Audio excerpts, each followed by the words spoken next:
Number 4. Hey, we already got the likes. Somebody in here already. Shouts out to you. Make sure my audio is closer. Oh, make sure the audio is good or somewhat good. I never come on early like this. I haven't gone to sleep yet, but I don't know. I don't like the daytime shit, you know.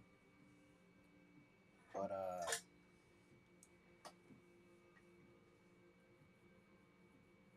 I haven't been able to go live otherwise. All right, good day to you so far. We got number 4 to start out. Practicality. You know what I'm saying? We'll pull from. Got our Star Seed Oracle and the Grand Lux Tarot, which has been it's been a minute. It's been a minute. So let's see what we get. Prosperity.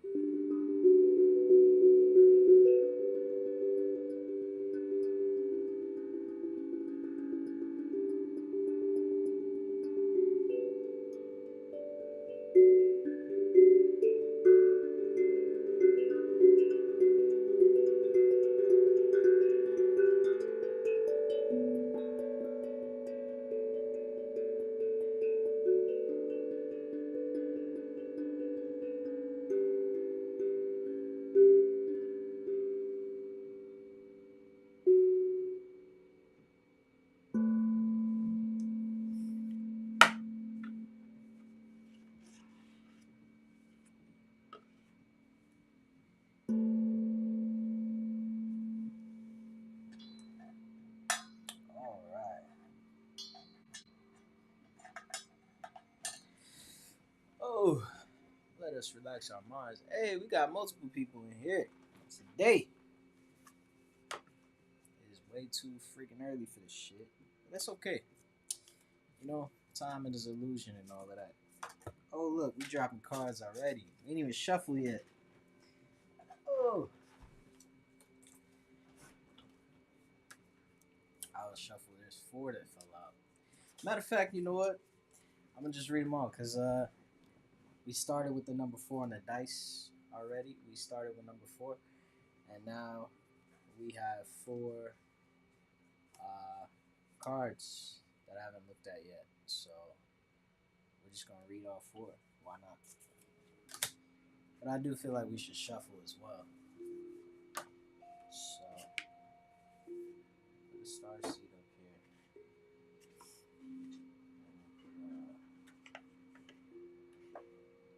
Relax there. Or something like that. I don't know.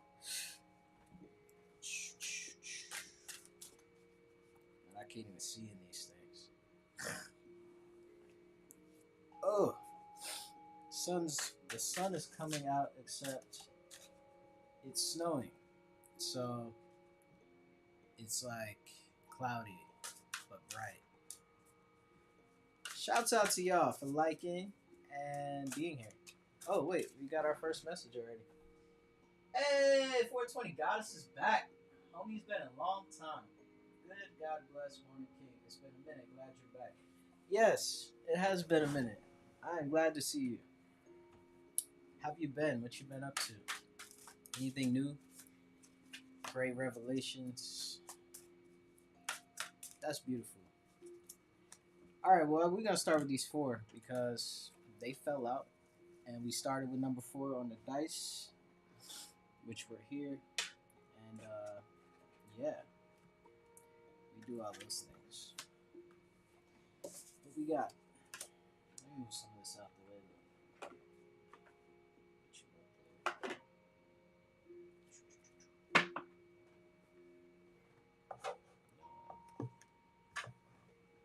Oh, all right, we got 8 of Swords, and man, she looks like she is in bondage, tied up.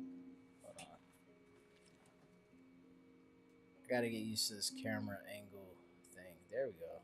That's beautiful. I mean, not beautiful, but the card itself is beautiful. All right, we got the eight of swords. I'm gonna move these out of the way too. And oh man, we got the nine of swords in reverse. Come on, camera. Oh wait, there we go. Sweet. So we got nine of swords in reverse. Let's look at that card though. She's like she's ducking. Speaking of like wintry and frost, you see like the guy. I don't know if y'all getting ready. It's early in the morning, but there's like a figure here by the window, and the window kind of looks like a compass a little bit. But she's like ducking her hand as if it was like shards of glass coming or something. So we'll see what that's about. I think I kind of already know, but you know. Ooh, but we got the chariot coming in. You know what I'm saying? I feel like if you've been ducking away from what. See, boom, confirmation. I know y'all heard that iPad. That shit ain't planned. Yeah, you've been ducking away. All right. Spirit coming in already. Pretty heavy already. Ooh, and we got the Fool card. So Chariot, new things coming, right? But that's the beauty of the Fool too. You can see even at the bottom, the Fool kind of look like he's running, or the dog is chasing him gleefully. But there's like destruction in their path. They're literally in the desert right now. Let me see if I can get that a little bit closer. Ah, hold on. Come on. Wait, how did we do it again? Damn. This lighting and stuff. I had the lighting set. Now the thing is coming up. All right, whatever. Here, down here in this corner, there's like a dog. But if you look all the way over here, you see there's like patches of desert. It kind of reminds me of Lion King. So speaking about running away, and kind of already what I'm picking up on is like matter of fact, I was singing a Kuda Masada earlier, or it came in my head. And so like that whole thing is Simba forgets who the hell he is, and he's running around with people adapting. Shouts out to the school bus. Running around adapting other people's philosophies in life, skirting responsibility, talking about he has no worries. Um, just because you have responsibility doesn't mean you have to worry about them. And really, that's I think is the swords energy. This swords energy is talking about, you know, picking up on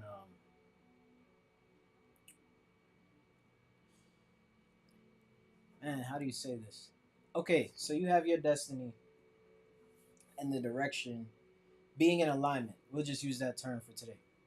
All right, so you're in alignment or out of alignment rather, because you got the chariot with the two sides, the dark and the light, the duality. So you have a path destined, and when you're on that path, you feel in alignment, and life is pretty smooth, and you don't have much worries when you're happy or when you're joyful or when things are happening the way that you expect them to. But when you start to skirt the responsibilities that will get you to that destination, to that destiny, to that alignment, now you're starting to like duck away from it, or you ducking away from it is resulting in consequences. So if we go back to Simba, like he tried to completely go away from his life and literally was out in the desert, okay, drying up, about to die. His soul was not hydrated, and when these people came along, he assimilated. The same story is actually um, prevalent in the Moses story, which has been popping up lately. So if you think about Moses, the and it's not even about being religious, just the parable of the story, right? So you know, basically, he spent time wandering the desert as well, but he went away from his family, and also the belief system. So he was given up for adoption, basically raised by the pharaohs, had a certain ideology. So the golden calf was not a bad thing. That was Hathor. That was like a goddess of birth and fertility and music and a lot of beauty. Okay, we think about Venus as the planet and things, and also her counterpart. Some people say Isis, right, or Aset. So when you talk about the golden calf, that was something that was a part of his belief system. And then he wandered off to the desert, did some peyote, some psychedelics, and came back praising other, um, other people's philosophies, other gods, and things like that. So he finds out basically that the same people that were indentured servants to them at the time, they were actually, his people. So, long story short, he goes away for like 40 years, marries a wife, you know what I'm saying? Has his livestock. He's living in this man's house, and the man had gave Moses his daughter as his wife. Just gave her away because property and things. That's how it used to work back in the day. So the point is that 40 years later, he gets this awakening, the spiritual awakening, or this message from Source, God, universe, whatever you want to call it, spirit guides, all of that. And he gets his message, and he has to go back and free the people, which is not easy. And on top of that, the God that he now serves claims to harden the Pharaoh's heart. So it doesn't matter what Moses says or does, there's no room for compassion because the Pharaoh is going to deny and have a hardened heart everything that Moses requests.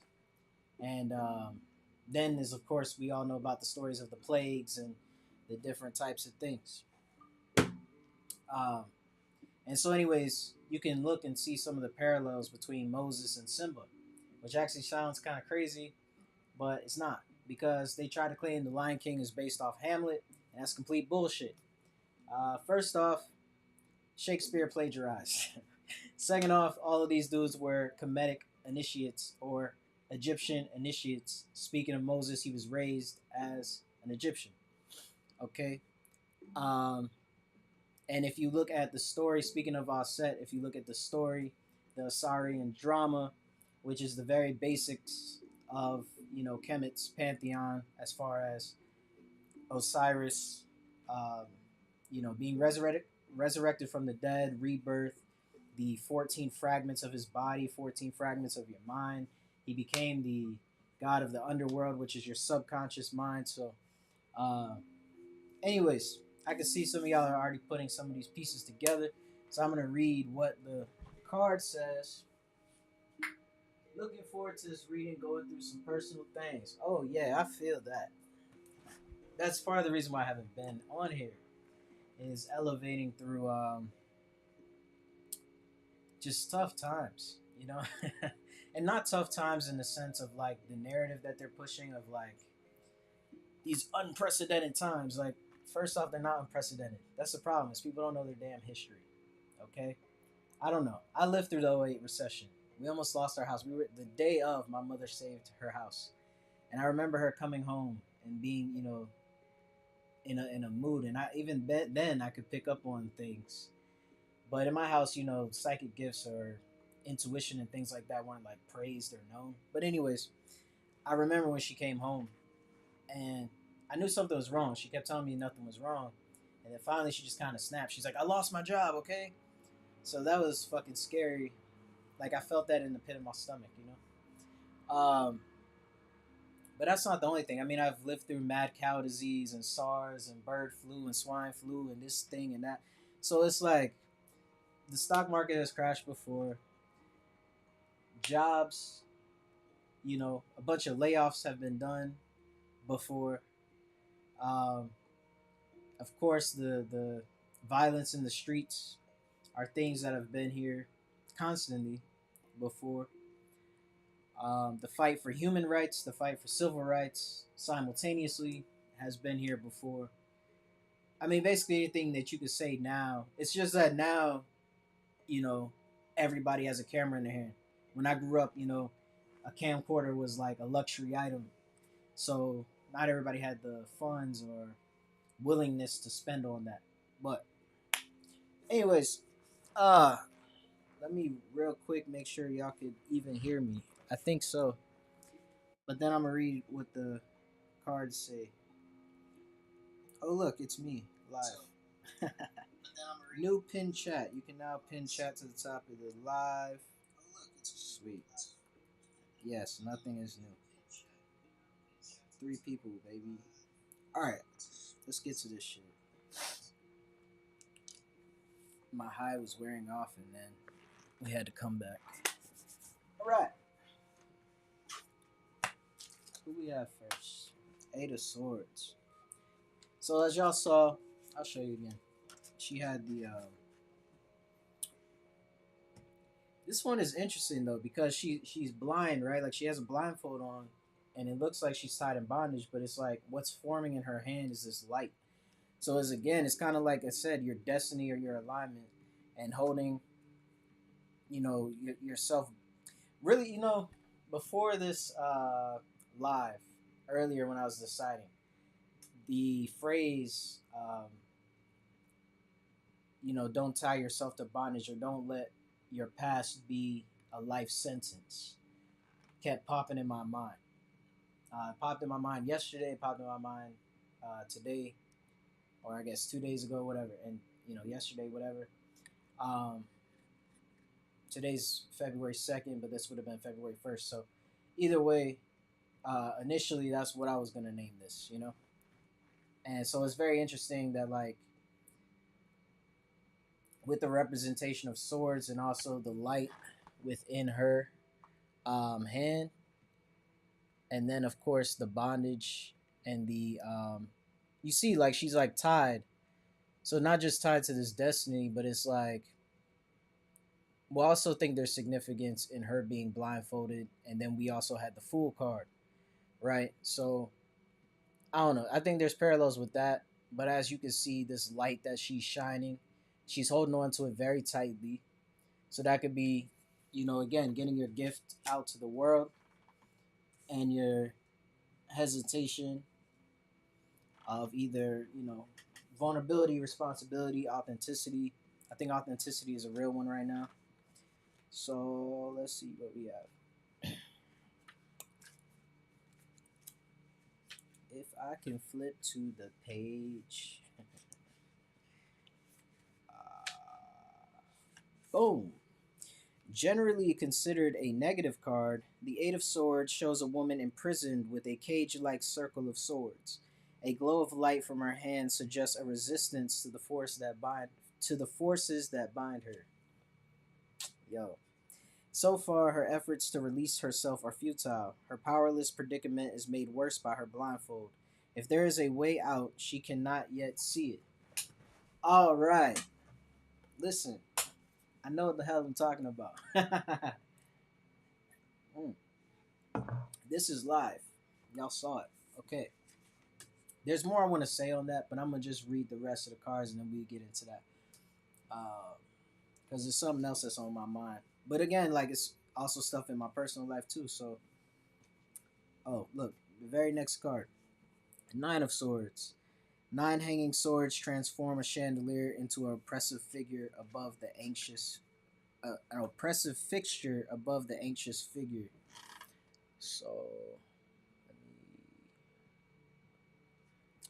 let me reread that. 9 hanging swords transform a chandelier into an oppressive fixture above the anxious figure. This shadowy bedroom becomes a theatrical stage set befitting a Grimm's fairy tale or a scene from Phantom of the Opera. Yeah, that's true. In the dark of night, our imagination amplifies our fears and worries. Even the devil seems to make an appearance, adding to the distress.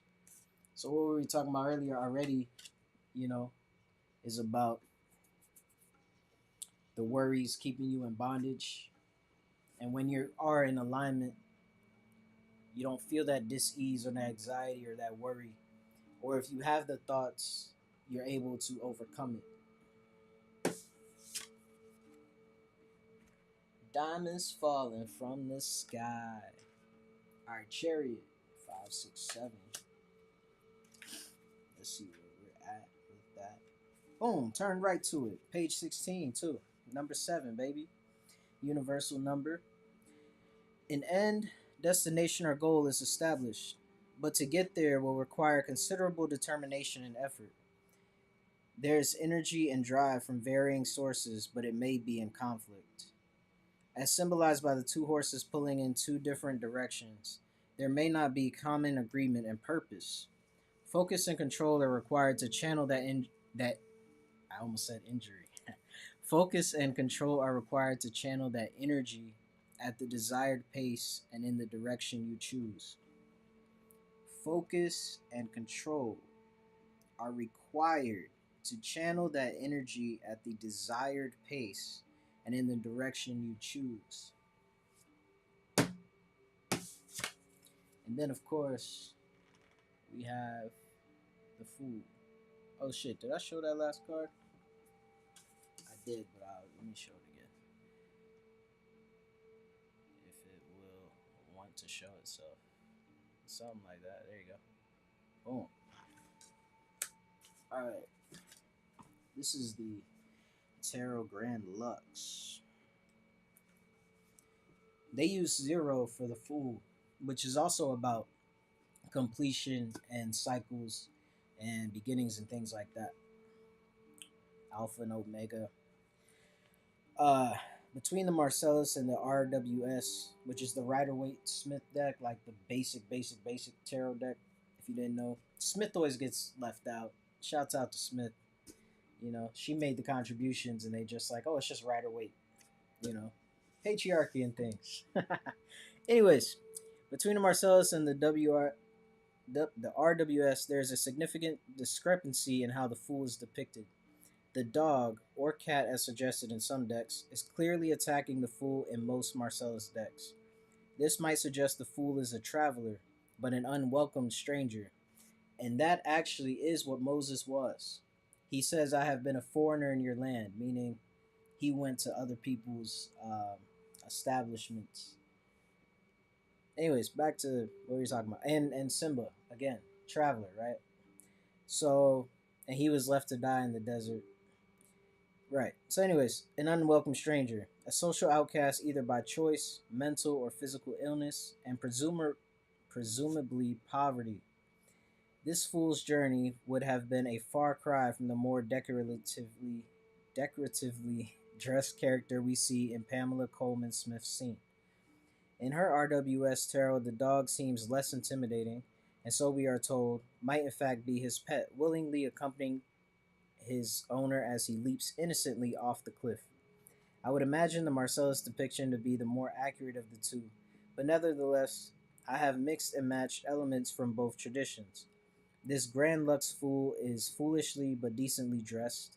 His headdress is decorated with symbolic representations of the arcana, along with a Shakespearean flourish. Speaking of Shakespeare. King Lear's Fool summarizes the somewhat unique and ironic position the Fool had. Probably the only member of court that safely had the ear of the king and the ability to laugh into it. Even that last sentence, right? Like, only the Fool could reach the king in a certain way. And so that even could talk about, you know, your innocence. Like if you're looking at your life as, say, a kingdom and you're having to rule it and make the tough decisions and put in the effort and the energy. If a king were to stop, or a queen to stop putting the effort and determination behind their works or behind their kingdom, everything would fall apart. Like, as a king or a queen, you can't take days off. It doesn't mean that you can't rest or you can't have a feast. Like, speaking of the Osirian drama, if you look at Scar's character in The Lion King, the story is that his brother Set got him drunk. They made a bet. Oh, you can't get into this coffin. Nobody can fit into this coffin. Da da da. It was perfectly measured for his brother's body, and That is how he killed them. So he tricked them because they were all at a feast, you know. And that too, it's like sometimes you could celebrate a little bit too early, or if you are in financial struggle, how much of that is you partying in the sense of like rewarding yourself before the work is done, or how much of that is, man, I'm not finding the words today.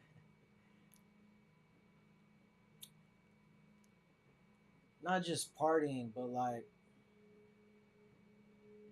how much of it is escapism. So shirking responsibilities because of escapism. So your draw to distraction, your draw to say Netflix or food or spending money to feel better. There are some of us that spend our money to feel better, whether that's shopping, whether that's going in on stocks that we know are incredibly volatile and we don't really have the money to lose, right? Because they always say don't invest anything you're not comfortable losing. Um, a multitude of things. For some people, it's sex, you know, dealing with people that you know are not on your level because you feel like you just need that. You need that confidence boost. You need that comfort. You need that security. You're trying to find that security in another. Um, actually, back when I used to watch tarot pretty heavily before I was a reader, one of my favorite readers, she said something, and she always comes around at the right time. She's been popping up lately, but uh, I didn't like what she had to say, you know, and at the time it wasn't because it didn't resonate, it's because it was so true. She was, basically saying you're coming here looking for someone to tell you what to do. You're coming and she was like, you don't want to look into the truth, which is why you're watching tarot to begin with, right? So she's the reader. She does these readings every day, and she's sitting out here like calling out her viewers.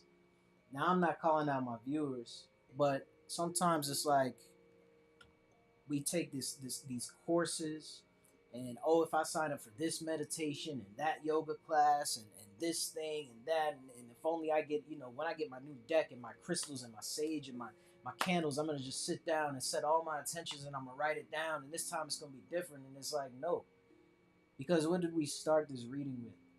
We talked about Osiris being the lord of the underworld, of the unconscious mind or the subconscious mind.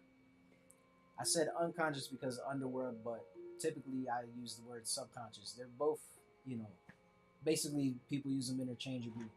But the point is, your subconscious mind controls your waking and your sleeping dreams. So it's 97% of your brain. It's allowing your nerve endings in your cells to split off and function right now, and the little hairs in your ear to vibrate, sending a message to your brain, which is now translating the vibration from this microphone into sound pressure waves so you can listen to me. Your mind is doing all that right now, and you didn't even probably know. You're not having to tell it to do that. Well, the other thing is subconscious mind also is in control of your reality, in the sense of it doesn't know the difference between fact and fiction. Okay, so when we say your diet is not just what you eat, it's what you watch, it's what you read, it's what you listen to. The subconscious mind is programmed in three ways: trauma, repetition, and symbols. So as you see behind me, we have symbols of wealth and diamonds and dollar bills and all kind of gold bars and things, programming the mind so that when you claim that you want prosperity, your brain and your mind is not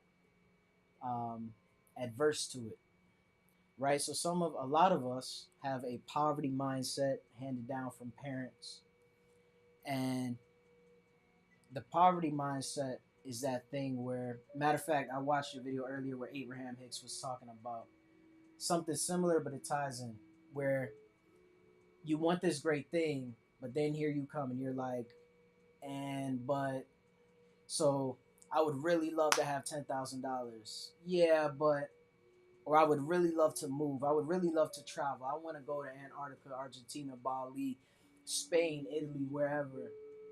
But so we do this thing where it's like instead of trusting our path and that we're supposed to have everything um, that we desire, right? Instead of trusting the light, not just within us, but coming from source energy within you. You see, she's cupping it closely to her. It's almost like this little bit of light, these little scraps that she's holding on to. You know, sometimes you gotta give up the good for better. So she's holding on to this little bit of light as if that is the sweetest she can have, the best quality of life. And yet, if she were to open up a little bit, and we're talking about swords, we're talking about the mind, right? So if she would open up a little bit,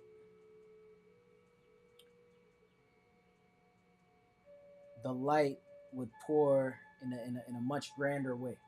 So Grand Lux Tarot. There you go. You got luxury behind us and grand in front, right? But yeah, genuinely, it's like it's this thing of you have the light, you have the opportunity, everything is working out for you, right? Life is not happening to you, it's happening for you. So earlier too, I was watching something else about victim mentality. Matter of fact, that tarot reader that I mentioned, you know, she was talking about this individual and this couple kind of conspiring together and things like that, and how the woman in the situation is always the victim, always the victim, always the victim, and almost narcissistic. But the thing about it is, a lot of us play the victim. We play the victim like we don't have control over our own lives. We play the victim like what I was talking about earlier with the bondage and everything, and not letting your past be a life sentence for you. Some of us have been neglected, abused, abandoned, lied to, taken advantage of. Now, there are those on the spectrum who that becomes their life sentence. They become addicted to the trauma, addicted to the story.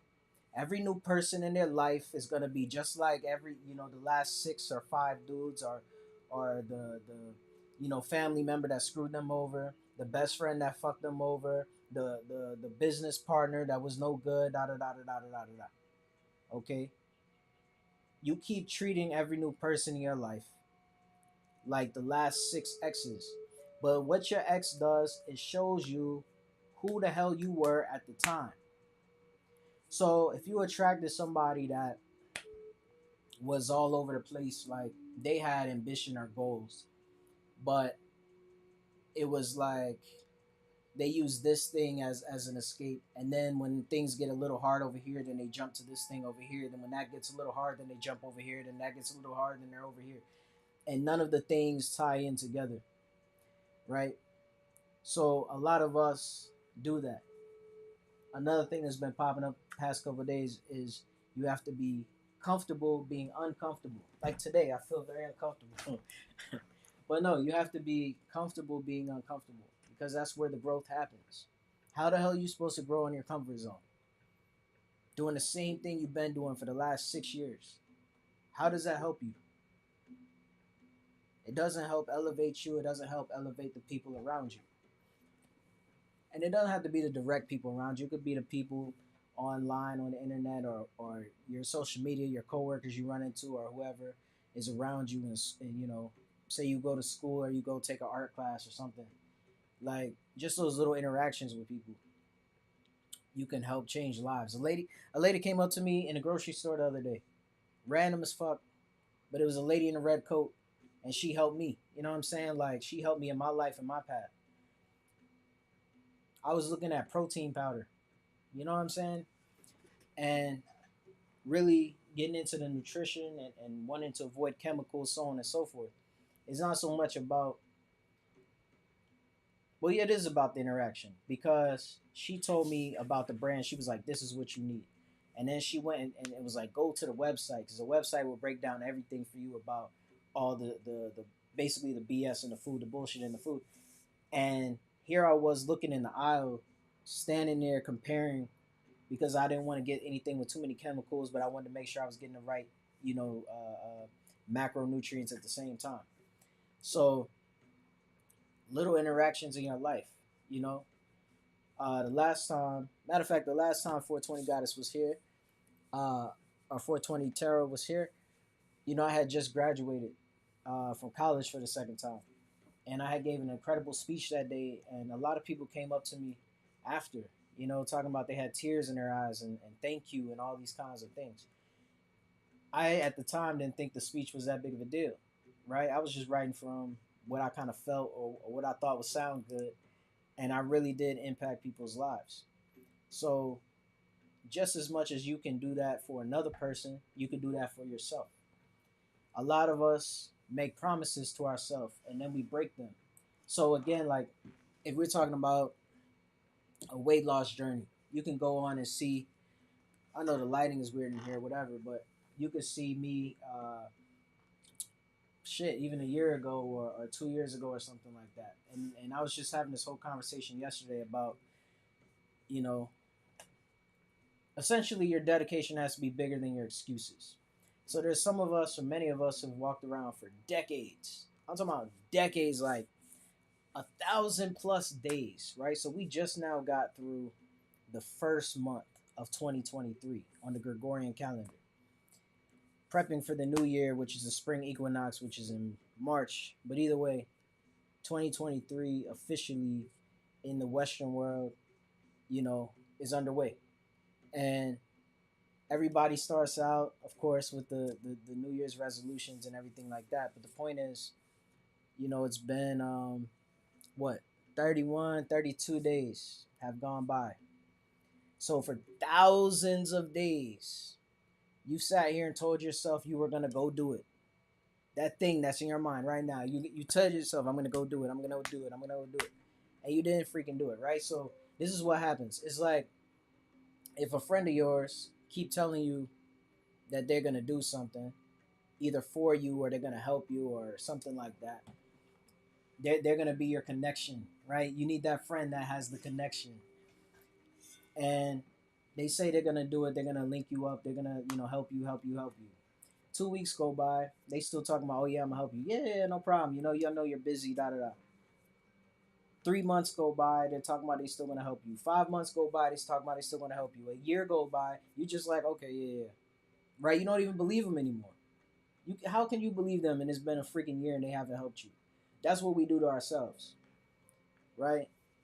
If you talk about financial prosperity, you're talking about leaving behind people who are toxic for you. If you talk about weight loss or anything, really, you're gonna eat better. You're gonna do this. You're gonna get out more, get out the house more, get out and get into your community and your environment and do all these things.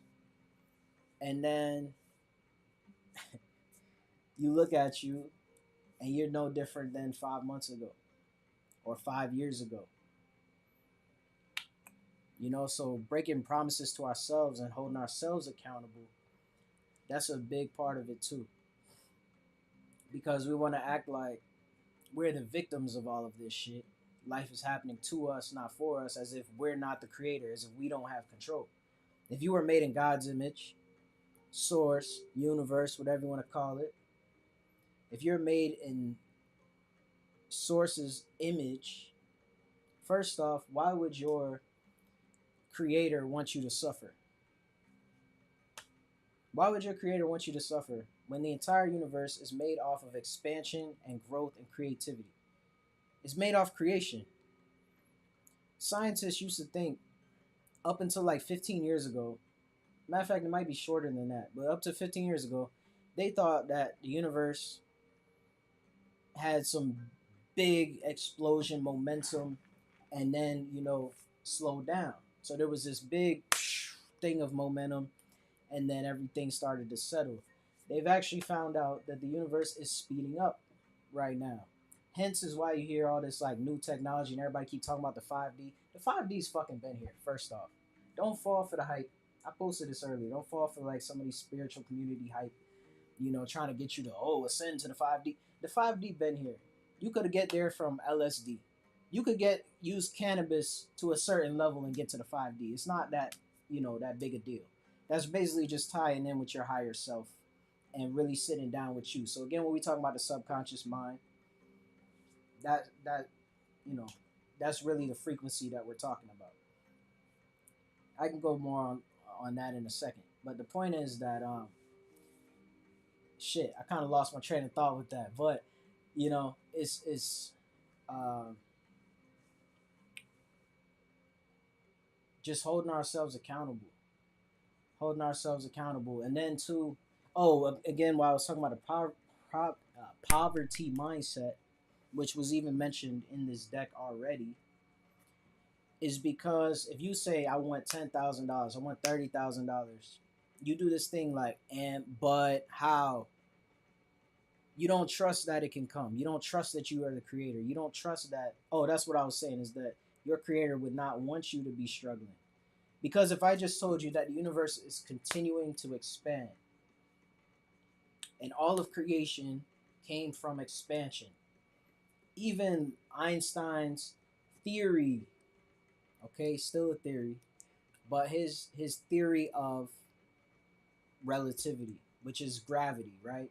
They even just found last year, 2 years ago, 2019, a new particle called a G2 Mung particle that does not abide to the laws of physics that we know right now.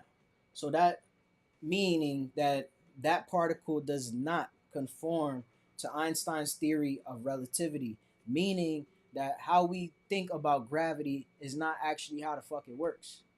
But Einstein got his idea from analyzing and growing off of what Sir Isaac Newton had laid down. You understand? So what I'm saying is, for decades and decades and decades and decades, thousands of days, like we talked about, people walked around talking about, well, Sir Isaac Newton had an apple fall on his head, and he knows how gravity works. He knows how the world works. And Einstein said, yeah, hold on, wait a minute. Okay? And then he laid down what he thought it was. So the point is that without this type of growth and elevation and dedication from people trusting their process and being in alignment, okay, we would not have the YouTubes behind me or that you're listening to now. We would not have Netflix and Uber and this thing and that. So to think that, first off, one person can't help change the world is complete bullshit. And further, when I said one person changed the world, why didn't you think about you? Okay? A lot of people, they hear things like that. Oh, one person changed the world, da da da da da. And then they want to wait for somebody else to do it. Why can't it be you? You could spend other people's money to get your ideas into motion. Maybe you don't need money. Maybe you need self-belief. That's the time period and struggles I had just been going through for the last couple months or weeks or whatever, is overcoming, the self-doubt, but also the programming that has been put into my mind. Because as much as I got older, my dad and I fixed or formed a better relationship. If you go to him with a new idea, he's that guy. He's like, yeah, but it don't even be his life. It's some shit you want to do. He be like, yeah, but then this, and then yeah, but this, that. And it's okay to be prepared, right? Like, think about things so you can get prepared. But then it comes into the worrying, to the point where you're binding up your gift and your light and suppressing your light and hiding it from the world because of some subconscious blockage telling you that you're not good enough or that you don't deserve it. Again, this is not conscious. Like, you're not walking around telling yourself, I don't deserve that. Who the hell's gonna tell themselves they don't deserve $10,000? But every time that you do this thing of like these people that say, "Oh, everybody that's rich is evil." First off, money is a tool. Money is an energy. Money is a vibration. Just like everything in this universe is a vibration. This table right here is just nothing but vibrating molecules. It's actually molecules vibrating at different speeds. AKA frequency, the frequency at which they move, right? So money is no different. Money is a tool, but money is an energy. As Reverend Ike would say, money is a lady. Okay, money wants to be treated like a lady, and y'all don't be treating money like a lady. Okay, you gotta respect money. You gotta show money some love, some set up the area that she would want to come. You know what I mean? What lady wants to walk into like a nasty, destructive house, right? Or some area where she's not gonna be treated right because a woman knows her worth. Okay, you can do these little boys and these little girls running around acting like they're adults. A true man or woman knows their worth. Okay, or whatever you identify with. The point is, a true person knows their worth. They know their value, and that's how you stay in alignment. But why I bring up money as a vibration, um, you know, there's these people that walk around and say that money is the root of all evil and all this kind of shit. But like I said, money builds schools, money builds churches, money builds roads, money builds the device that you're using to watch this or listen to this. Okay, so money does nothing but amplify who the hell you really are. The people that are evil, like say for instance, a pedophile is gonna be a pedophile regardless of money or not. You know, and it's not to get so dark so early in the morning, but this is like the world for real and some shit that's been floating around a lot. Not like some distant thing. Like this stuff happens in our own backyard. Human trafficking happens in our own backyard. And I can speak more on that in a different time. But the point is that, you know, people that do those types of things or that sexually assault people, they're not doing that because, oh, it's going to be $7,000 on the end of the line. Now, in the human trafficking side, yes, there's a buyer and a seller. The seller, well, both of them, the buyer and the seller, think about the subconscious mind and the belief systems and the sentences they live their lives by. But if you go back to other things, say a murderer always feels like they're justified. They always feel like they're justified in the moment. Now, some of them go back later to maybe regret it, but for the most part, they feel like they were in the right. So the point is, you know, the power of the mind. It's stronger than people give it credit. So think about the things that you say to yourself day to day. Think about the things the pressures you put on yourself, or say you underperform at something. What is the first thing you do? Do you lift yourself up as if like if you were a 7 or 8 year old that skinned their knee at field day and didn't win the race, you're gonna go start cussing that kid out, telling them how they're never gonna amount to nothing, they're not good. Oh, this is why this happens. This always happens. You're never gonna do anything great. Oh, you're a failure. Oh, you suck. Oh, this situation is so terrible. Yeah, I know the field was uneven. The field was uneven. That's why you tripped. But every other kid can run just fine. You know, so and that's not even about comparing yourself to other people when I said all the other kids can run, but I mean like we have this tendency to look for every reason outside of us and also a tendency to again ignore the creator within us. You created this life that you have right now. And that's the hard shit to hear. You created everything in your life right now, you created. Now sometimes there's gonna be obstacles and you're gonna, you know, have people in your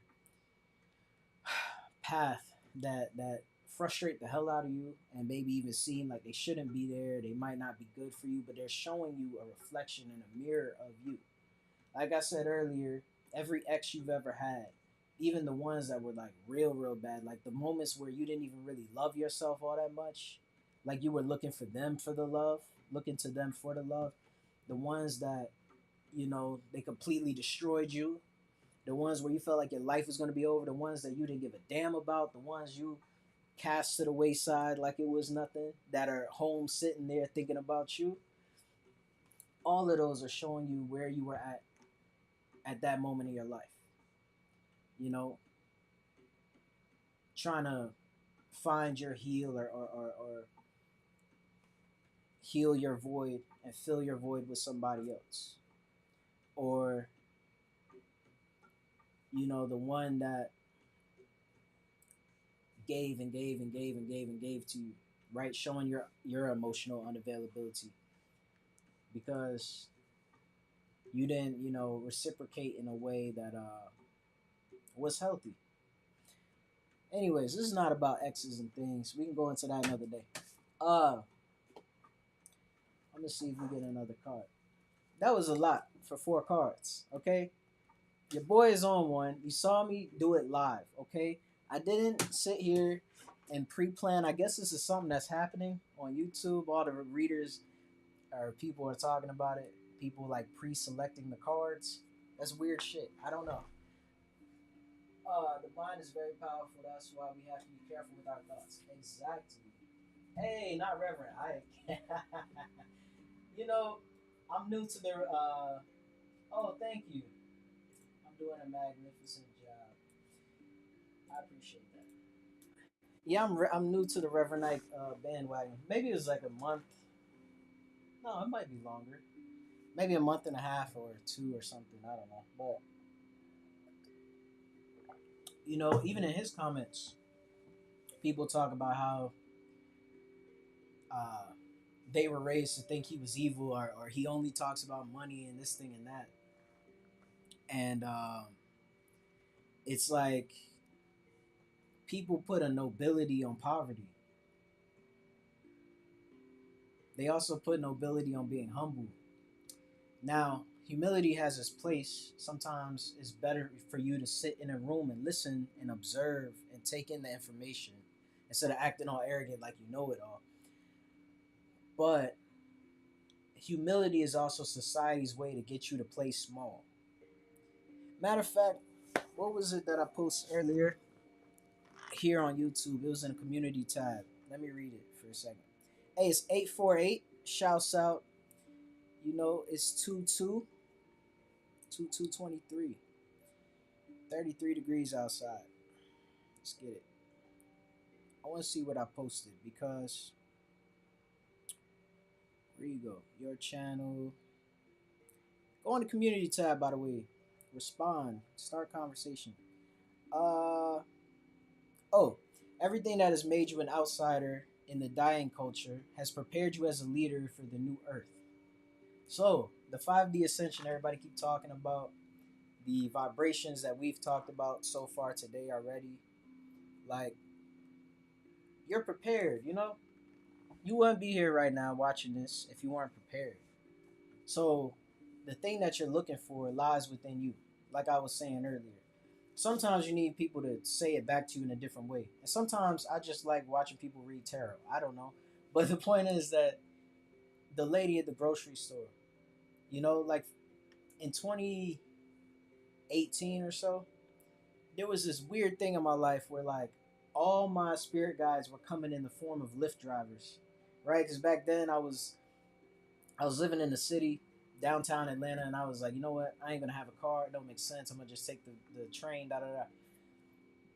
And so some days I'll have to take Lyft drivers, and yeah, I was just getting like mad messages, like lifelong messages that like I still apply today. Were coming in that form, and talking to that lady, it really felt like that kind of energy, you know. And then last night I went and ordered daily harvest and really taking all that stuff into accountability. Yeah, I don't know what that has to do with you,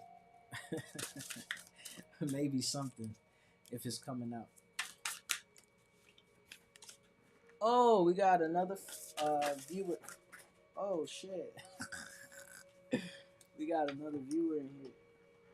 All right, we got two that flipped over, so we gonna go with those because this on the bottom is all a mess, so we not doing all of that. But we'll take these two right here. Man, I feel like I need. No, it's okay. It's okay. It's okay. It's okay. This deck doesn't have reversals, so uh, we got the Three of Cups. Oh, that looks so joyful. That looks. Listen, three is three. You know, obviously, you're talking about ascended masters and the Holy Trinity and things like that, right? So, or that kind of energy, which is, you know, the Holy Trinity is you. You feel me? I just told you about Source and being the creator. And then you have your Christ consciousness, you have your spirit, your breath, your air, your prana, your life force, all those types of things. And we got the Justice card. Another woman who is sitting here blindfolded. Okay? A lot of us are turning away from our gifts. And it might be, you know, a lot of things keep popping up about financially. So a lot of people may be turning away from their purpose. Like this deck in the deck earlier said about not knowing or not following purpose, not having a purpose.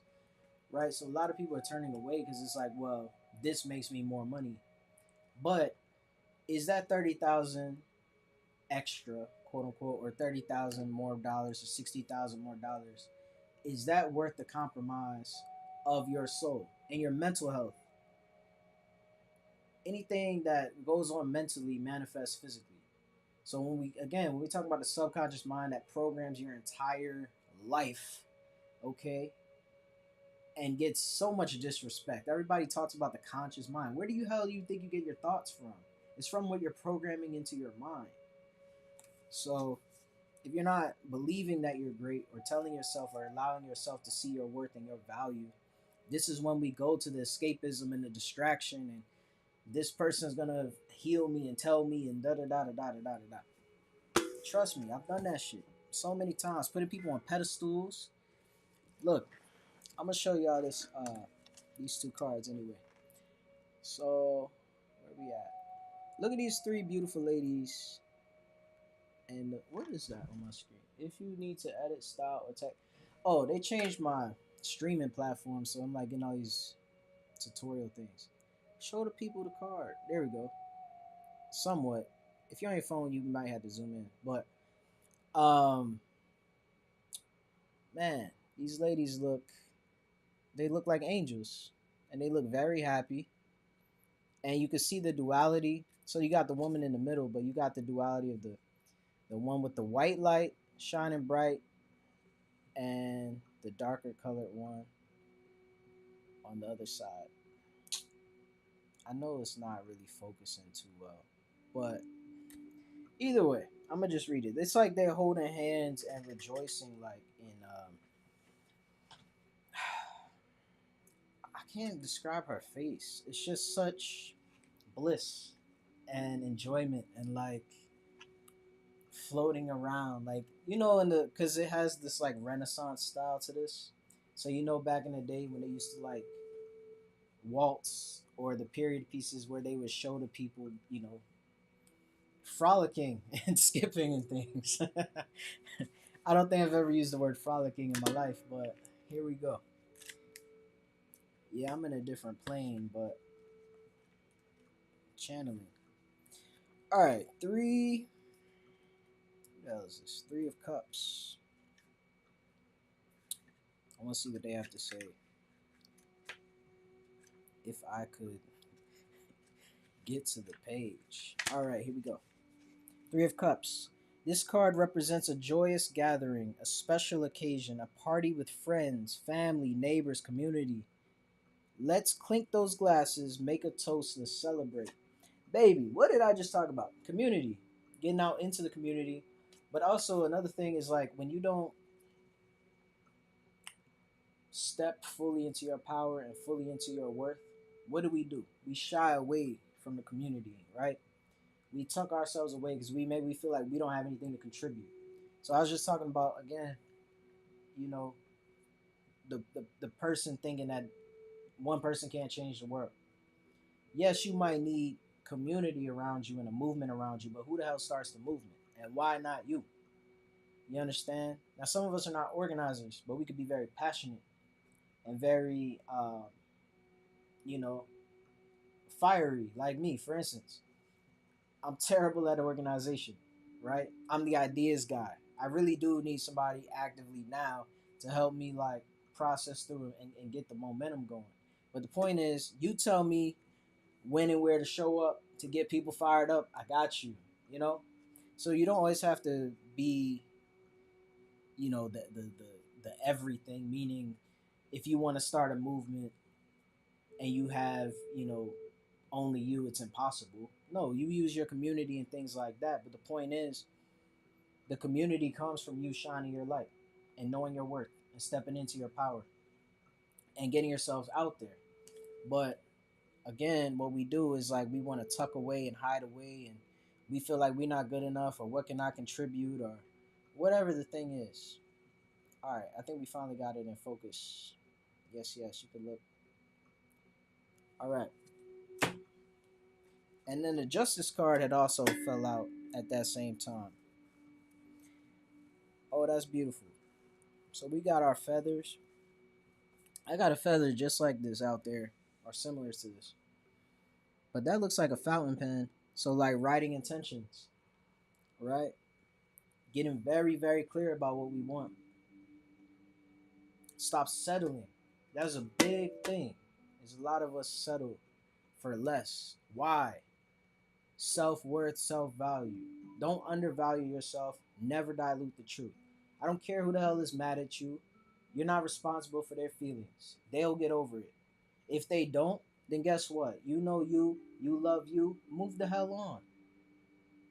All right? Now I know it's difficult with family, but loyalty has its limits. Loyalty has its limits. And this is coming from a very, very devout, loyal Taurus. Okay? With a Leo moon. So you got the lion and the bull. Very, very, very, very loyal. My numerology of my name states that I'm loyal.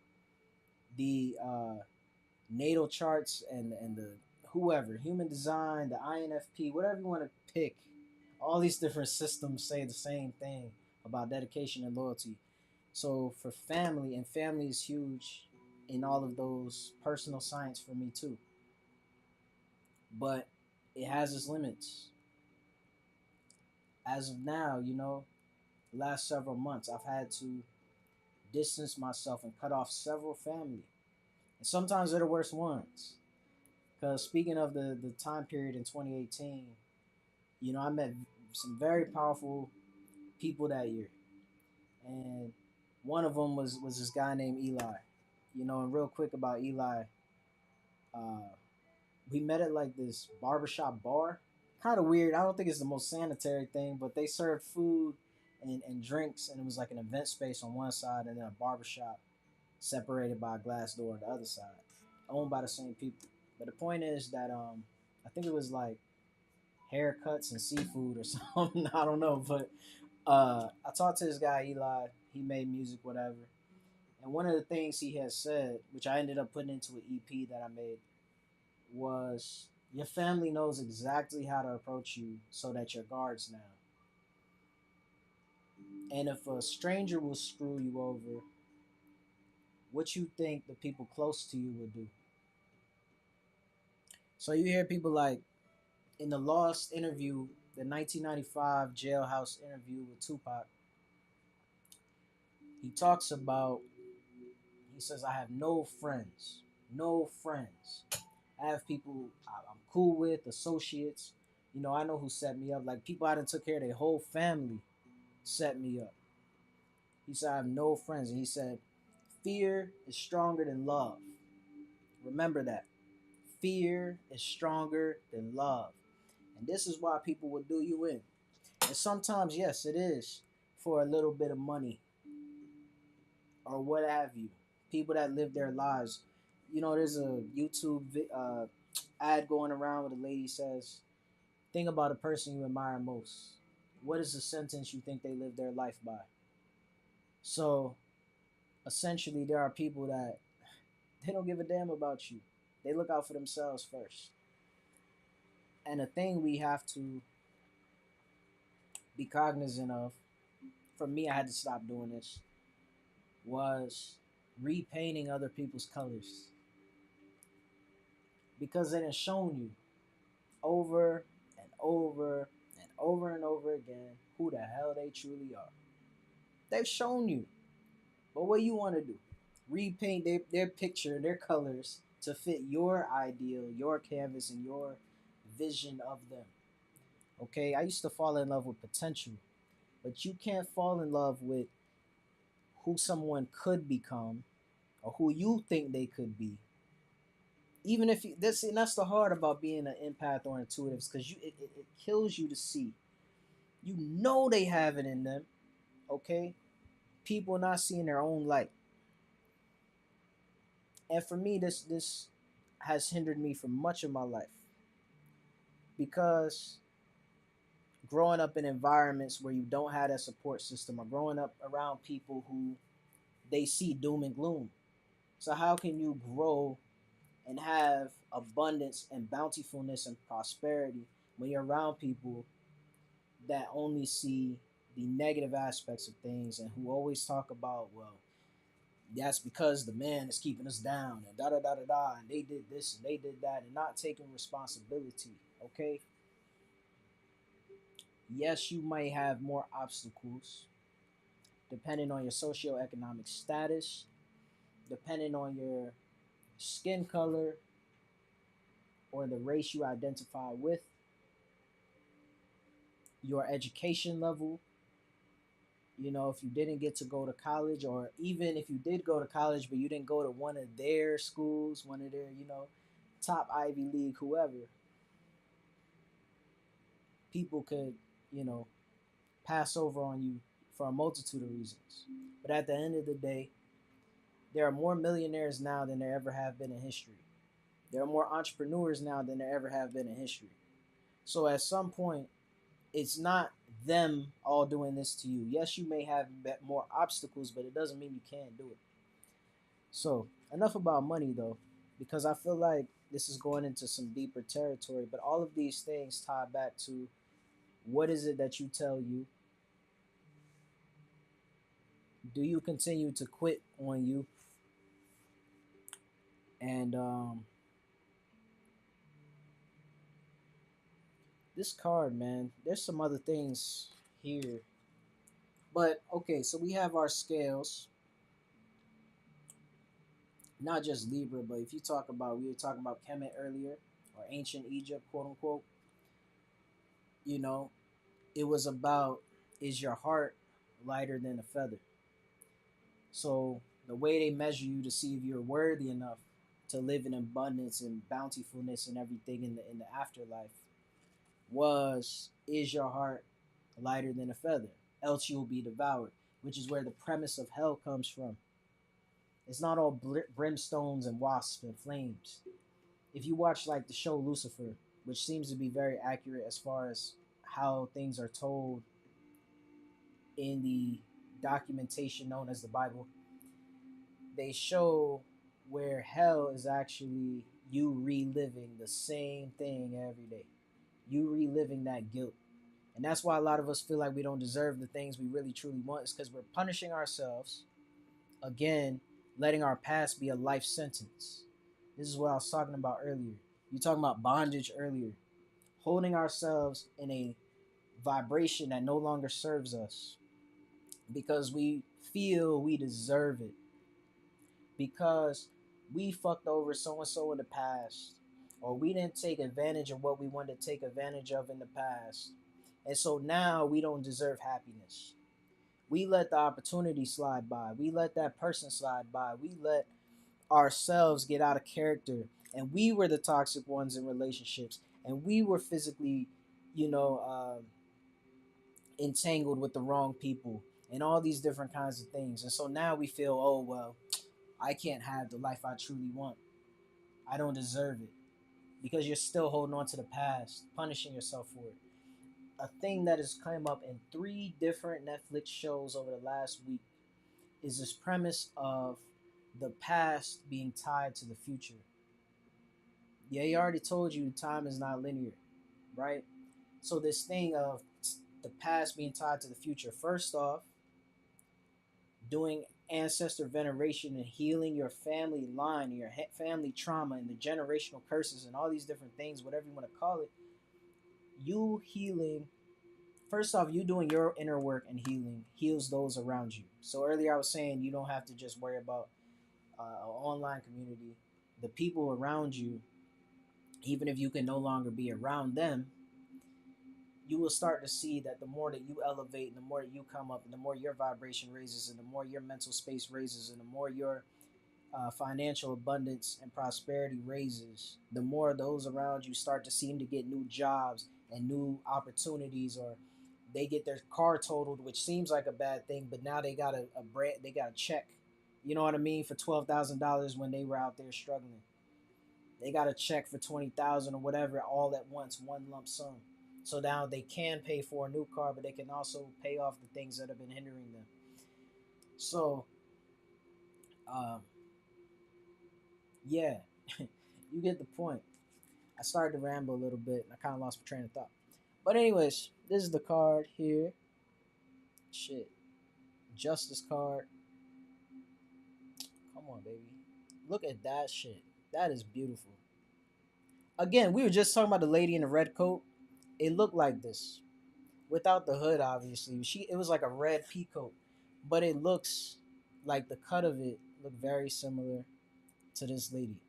You see the flames burning on both sides. Oh, so that was the point. Is that hell is you reliving the same guilt, the same destruction, the same shame, the same everything over and over and over and over and over again for all of eternity. In Kemet, who was the original before the legacy, you can read tons of books. Stolen Legacy, They Were Here Before Columbus, whoever. Before the Greeks came and stole their shit, before the Bible was written, everything. In Kemet, if your heart was not lighter than a feather, you would be devoured. So here they use a dagger, you can see on the one side, kind of represents that. But what's interesting about this feather and this card is it's more like a quill, like I said, writing your destiny, uh, and your manifestations and things. But she is also blindfolded here. A lot of feminine energy as well. You know, the masculine is all about do, like very like arrow to the wall, Mars energy, whatever, you know. And the feminine energy could be very receptive, but feminine energy is very creative. We just sat here and talked about creation and expansion. That is what the divine feminine is about. Okay? They say daughter earth, mother universe, like the wombiverse, like nothing would exist. We all came from a woman. We all came from feminine energy. Yes, we did need the fire or the masculine power. Like if we go talking about Kemet, the masculine power to ignite that flame, right? But the origin of it, the actual wick of it, or whatever you want to say, that's coming from divine feminine energy. It's important to harness both within you, though. People like to go way too far on one end or the other, and that's when they're out of alignment or you start to see dis-ease. So, in this case, though, I'm seeing a lot of this is about creation, expansion. Like I said, get comfortable with being uncomfortable. So now, number 9, Justice card on page 19. Both my numbers coming in. Scenes of statues and imagery of a blindfolded justice figure are often used to symbolize the impartial role of a judicial system. Yo, right when I was in the middle of that sentence, I was about to talk about that. about the actual justice aspect of it as well, and kind of rebalancing those scales, coming into harmony, coming into balance. But we're gonna keep reading, and then I'll get into that. Right. So the imagery again, the symbols symbolize used to symbolize the impartial role of a judicial system. Presumably, the blindness permits decisions to be reached fairly without bias or distraction, strictly to the letter of the law. On this card, the letter of the law is represented by the feather, and the power to apply that law is signified by the sword. If only that symbolism of impartiality was actually the case in the real world. So here, like I said, it's interesting that she's blindfolded while she's holding this. It's like you could talk about free will a little bit. I don't know. I just can't stop staring at this card. But you can see the contrast in it too. There's like sunset, ocean, waves, darkness in here. The obvious spec. I mean, basically, I find it interesting too about the two flames. Like when they say you're burning both ends of the stick, type of thing. You're igniting two sides, like two sides of your life. So really, what are you pouring fuel into? What side are you pouring the fuel into? Your destruction, bleeding out with a dagger, your creation. I don't know. I see like a lot of things in this. Let me get this. We're gonna do the Starseed Oracle. Schwa. We're gonna see what Starseed gotta say for us. I'm gonna pull an animal too. I got a new animal Oracle deck. I'll put that at the end though. Spirit animals are huge. Totem animals are huge. Like, pay attention to that shit. Over the summer, was that summer or fall? Whatever. Over like the last year, cardinals kept coming to me right outside here on this tree. And lately, obviously the panther. But panthera is actually all the big cats. It could be leopard, lion, tigers, all that shit. All right, Starseed Oracle. Here we go. Yeah. I forgot. This was like supposed to be like a holder or something. I think yeah, it's supposed to be like that. Wait, I like it. Yeah. I like it like that. Oh. Yo, we on number 9 right now. Actually, I'm gonna read this. I'm gonna do this. 10. We got 6 and 4. Number 4 again. And we talked about family. That's number 6. That's usually what that represents. Home, family, all of that jazz. Or not jazz, depending on who you're dealing with. Make sure this that was the wrong way. See these comments. Oh, balance and calm. Oh shit, let me go back. 649 Cali, 40 degrees, should be cold. Oh shit. Yo, I was wearing my Los Angeles thing earlier too, and I took it off. You know, Cali is the move. I need to move. Celebration, balance, and karma. Yes, absolutely. Celebration. Exactly, and I'm very loyal Leo with a Taurus moon. Oh, see, I knew that's why. I knew that's why I liked you. Multiple reasons, but that's cool. All right, let's see what we got here. Man, these are kind of sticky. Not sticky, but like they're not moving. Yo, I made some new music too. Maybe I should play it. Do the speaker test. This is a Bluetooth record player so I could actually play the shit from my phone. Maybe I'll play it for y'all later. Hold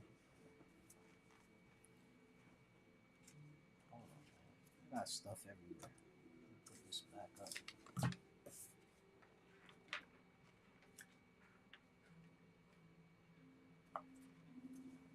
Come on, Oracle. I know I need to know something. I don't know. I think we got a lot of messages already, but I still want to see. I still want to see. Let me flip it this way.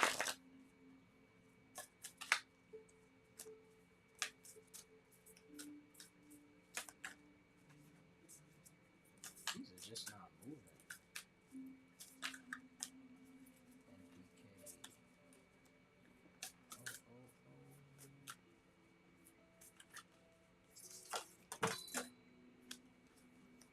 We Butterfingers today. What is going on? You act like I cannot catch. Alright. We got one flipped over. Oops. Hireth. Hiraeth. Hira Ethereum. Hey, I need my Ethereum and stocks to come back, man. This is ridiculous. Nah, it's been doing some stuff. Longing for home, homesick for the stars. We were just talking about number 6, family, home. Come on, give me my credit, yo. Nah, y'all do. It's interesting because didn't we just have that green comet? You know, super rare event, and this is like a beautiful card of the stars, the universe out here, Milky Way. But it's like there's a person standing on like Mount Everest, okay, surrounded by clouds and shit, holding a. It looks like one of those old school lamps. Like speaking of those ladies in the Renaissance era, it looks like they're holding a lamp with just straight light. Um, but the light is like in a triangle, so they're balancing at the the highest peak of their 3D reality of this physical world, staring up at the stars, the 5D getting back home, all of that. I would really say that's more 7D, but either way. Um, Man, come on now. There we go. There we go. Look at that shit. It actually looks like this other mountain is reflecting them. Right. You see this person standing on this mountain, and right across, it literally looks like a reflection. So out there in the distance. Why? Because you're made in your creator's image and you reflect back everything. So, let's see what this has to say about this. It's air. I flipped to something called Fall Into My Arms, holding the opposites extremes of life. I don't know. They told me to read it, so I'm going to read it. Uh, this is not the card we got, but flip to it, so I could read the activation. No, I'm going to just read the whole thing. Page 66. Look at that. The Great Mother ushered you in when you took your first breath, and she'll be there when you draw your last. She knows how challenging life can be, that being human can be lonely and confusing, that the polarity and separation can be excruciating when your soul remembers the oneness of Source. But at the same time, it can be incredibly glorious and sweet. So often we see things as either good or bad. When things go well, we make it mean that we're being rewarded. And when things are bad, then perhaps we've done something wrong. However, we're all here to expand and grow, and it's through the extremes of life that we do exactly that. This shit is not planned. Like, trust me, yo. Come on. You're being invited to, well, it is planned, but you get what I mean. Not by me. You're being invited to welcome the highs and the lows of the human experience, to let them initiate you more fully into life. The agony and the ecstasy, the beauty and the bitterness. This life is but a single breath in the indistinguishable existence of your experience as a soul. The Great Mother wants you to hand over your loneliness, worries, hurt, sorrow, fears, burdens, and doubts, to lay them on her altar, to fall fully into her arms, to remember that while these extremes are difficult, they can also be magnificent. The more wildly the pendulum of your life swings, the more truthfully you can say, I've truly lived. Starseed activation. Place the card on the portal of your heart and whisper the following: I'm ready to embrace the extremes of my life. I lay all that I'm carrying onto the Great Mother's altar and fall completely into her arms. Listen, okay? Oh shit. I think it's supposed to be like this. There we go. Um, I mean, what did we just say? Okay? Mother Universe, Daughter Earth. Alright? The mother and her offspring are both supporting you. You are the tie, the electromagnetism. You are a magnet. The Earth's core is a magnet. You are also a magnet. There's a magnet in this microphone giving you the messages. You attract what you focus on. What are you fueling? But also think about a mother. Now, some of us have very difficult relationships with mothers, but the archetype of a mother is that of someone very nurturing. Even if you didn't have that, say, with your 3D physical reality mother, when you talk about the universe supporting you, when I talked about earlier, knowing and believing that life is not happening to you, it's happening for you. You are a creator. We talked about the light that you have within and shining that light. All of those things tie into the support and your faith that there will be support from the universe. This message tonight or this morning, usually when I'm asleep, is part of that. Okay? When they say it's all connected, it's not a hyperbole. I just fucked up that word. Hyperbole. Hyperbole. That's how it's spelled. Oh shit. Exactly. Great reading. Thank you. I appreciate it. I I don't know. I'm on one today. Shit, what did we get? Hierith. Hierith. I guess higher. Come on, where you at? Where you at? Where you at? Oh, it's in alphabetical order. The things when you're high. Though it's probably wearing off. Okay. Longing for home, homesick for the stars. Number 6, we talked about that. Page 74, number 11. Intuition, master number. All these things that are great. Hierith is a Welsh word that's difficult to translate. Okay, that makes sense. But it refers to a certain longing or homesickness, a yearning for home or a place to which we cannot return. This unexplainable, unshakable longing for home is common in starseeds and old souls. Perhaps you've had it since birth. For some, it's a distant memory of a planet, galaxy, or star system in the universe that their soul remembers and yearns to return to. Man, that is so relatable. A place they may have experienced more than Earth. For others, it's a longing for the unity of Source, a remembering of interconnected oneness. This yearning can lead some starseeds to travel, searching all corners of the planet to find a physical place that feels more like home. For others, it can manifest as a need to find home in people, communities, and relationships. Come on. What was the first thing we talked about?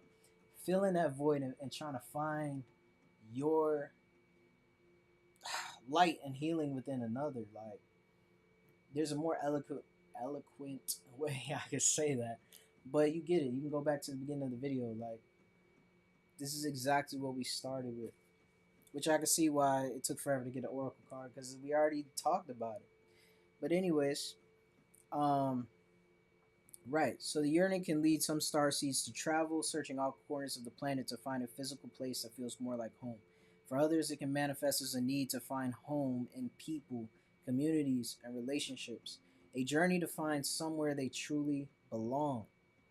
If you resonate with the yearning for home, but don't really know where home is, you're invited to remember that your soul chose to be on Earth.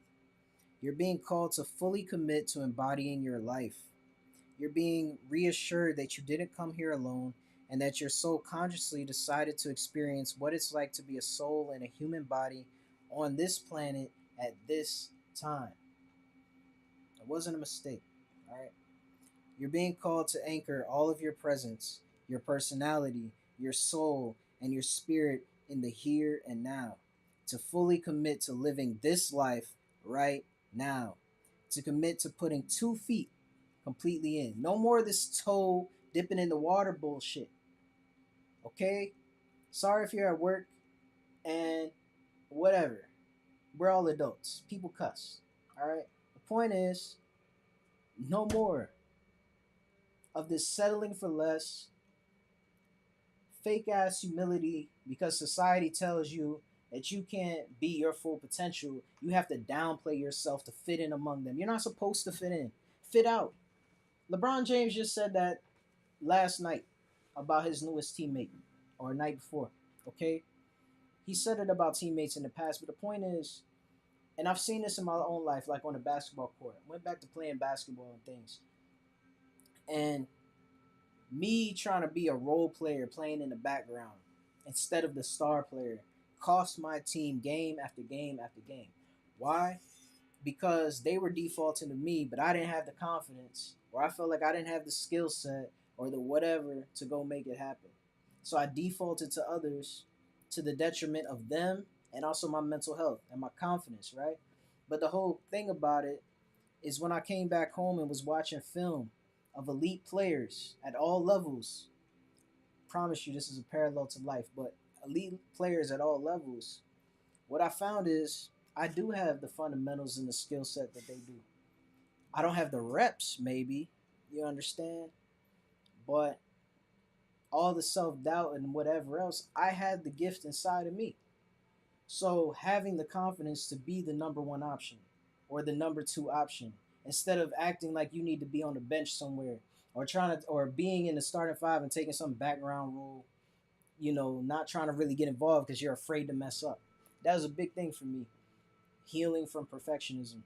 Perfectionism because in my childhood the way that you got love was to be what you were expected to be. You had to and then you were never allowed to make a mistake. Okay, mistakes were always punished, harshly punished, always punished. So you feel like, well, damn, you can't make a mistake.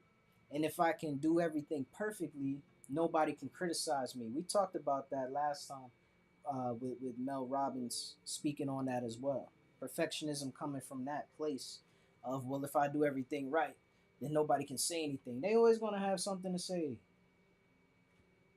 Always. So this goes back to you and your self worth. If you can stand by you, stand in your true power, reclaim your birthright, and really stand in you, stand in you. Can't nobody come and fault, shame you or shake you, right? Like yesterday, again, earlier we talking about weight loss. The premise of fat shaming. Well, nobody can shame you for some shit you aren't. Nobody can shame you unless you already feel the shame. You understand? If you truly did, if you want these people that's heavy set about I love myself and da da da, and because some people do it as a facade, you can see right through them that they're insecure, they have low self esteem, da da da da da da. But they go around acting like they love being big. They love not being able to walk to the damn mailbox. Can't even walk down to the stop sign. You know what I mean? All these different things. Always having to put all this extra fucking makeup and angles and things to get somebody online to love them and show them the love they won't show themselves. I say this as somebody who's been overweight for like decades. All right, it's changing obviously, but I say all that to say that I don't know. It ties back to all of this about seeing your worth. Oh, so the point is like if you truly did not feel shame, you didn't stand in the mirror every day thinking about what you can change about yourself. Maybe you don't struggle with weight. It could be, people look at their face and think, oh, well, if I could change this and do that, and if I look that way and had this way and had these clothes from this kind of money and so it's such and such and such and such, and drove that car and lived in this place and all that, that suddenly they would deserve love. That suddenly they would be worthy. That suddenly this life will be worth it. But what happens when you get to the destination? On the journey to the destination, you've grown even more. So when you get to the destination, what, that's it? You just done with life. You hit your goal, and now we just what? Nothing. That's not how life works. You get to the destination. On your way to the destination, you find some other new shit that you're interested in. Expansion and creation, right? So again, you're being called to anchor all of your presence, your personality, your soul, and your spirit in the here and now. To fully commit to living this life right now, to commit to putting 2 feet completely in. Star Seed Soul Inquiry. How can you commit more fully to your life? That is a great place to stop. But seriously, yeah, I mean, you know, how can you. Oh, shit. Where are we at? I want to put this on. Oh, how can you commit more fully? Is it getting out and finding community? Is it, you know, getting on YouTube and acting less crazy than me and attracting your tribe and community? Is it, is it doing more art?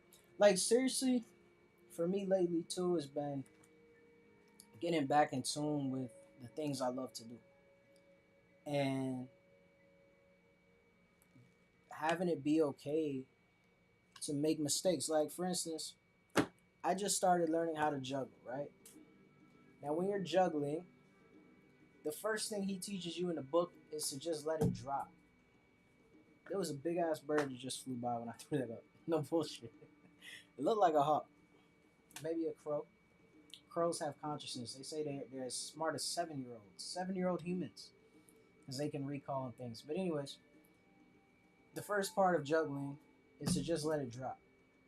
Now, as a recovering perfectionist, that is like no. You know what I mean? You might have anxiety because you feel like you're gonna mess up, and that's a metaphor for life. You know what I mean? You keep feeling like you're gonna mess it up. How you can mess it up? If it drops, you just pick it back up or find a different way. Oh, my throw wasn't that great. Well, let me try it this way. You understand? So, and then you can end up juggling a bunch of stuff in life. I'm not so good with the three yet, but some days I can hit it. There was a point to that. The point is, be okay to have more joy, loosen up the reins a little bit. Show yourself some compassion, some grace. We give all these people all these damn chances that they don't freaking deserve. But then when it comes to us, we want to keep holding ourselves bondage, tied up, talking about, oh, well, I bullied that girl in the 6th grade, so now I don't deserve friends and happiness. The hell? That girl that moved on and done her healing. If she ain't, well, eventually she'll have to. In the beginning of this, when I talked about being neglected, abused, abandoned, and these things, at the end of the day, you are responsible for your own healing. And that's one of the hardest things to hear and to go through and to push through and to lean into the fire with is you are responsible for your own healing. Meaning, if you don't want to heal, you want to keep overeating and distracting yourself and laying around and complaining, and you have 6 hours to watch Netflix, but you can't dedicate an hour to your business to be financially free, to have more than one source of income because the one source damn sure ain't working for you. The average millionaire has 7 streams of income. The vast majority of them make it through real estate. But in order to buy real estate, you have to have income and credit. But either way, well, actually, there's a guy on here called Land Modo, LandModo. Land Modo. He has a YouTube channel and a website. It's seller financing. So meaning you can buy land with bad credit, no banks. What you do is you work out the agreement. He posts all the stuff, and you pay monthly installment plan to the landowner until it's paid off, and then it's yours. So you can go check that out, landmoto.com. I'm not affiliated with the dude. I like what he does. I think that's a great pathway to freedom eventually. Now, obviously, some lots of lands are better than others. You gotta do your research and all of that. But yeah.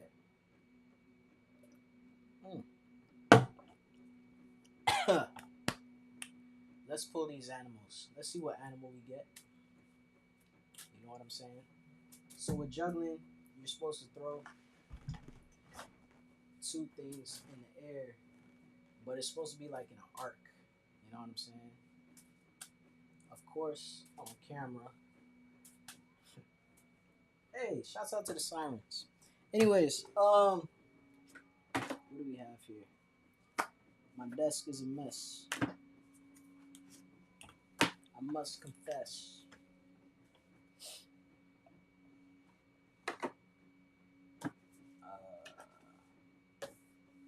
Oh no, here.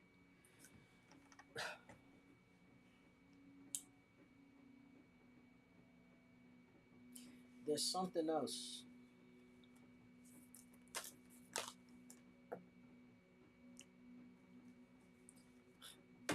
This one was on the bottom, and I was gonna mention it, and I didn't, and it popped back up. So we're gonna take it. And there was another one, the dugong, trust, grace, mystery, and humor. Come on, y'all watched it, right? This shit is not rigged. Trust me. I can't believe that they said some readers do that shit.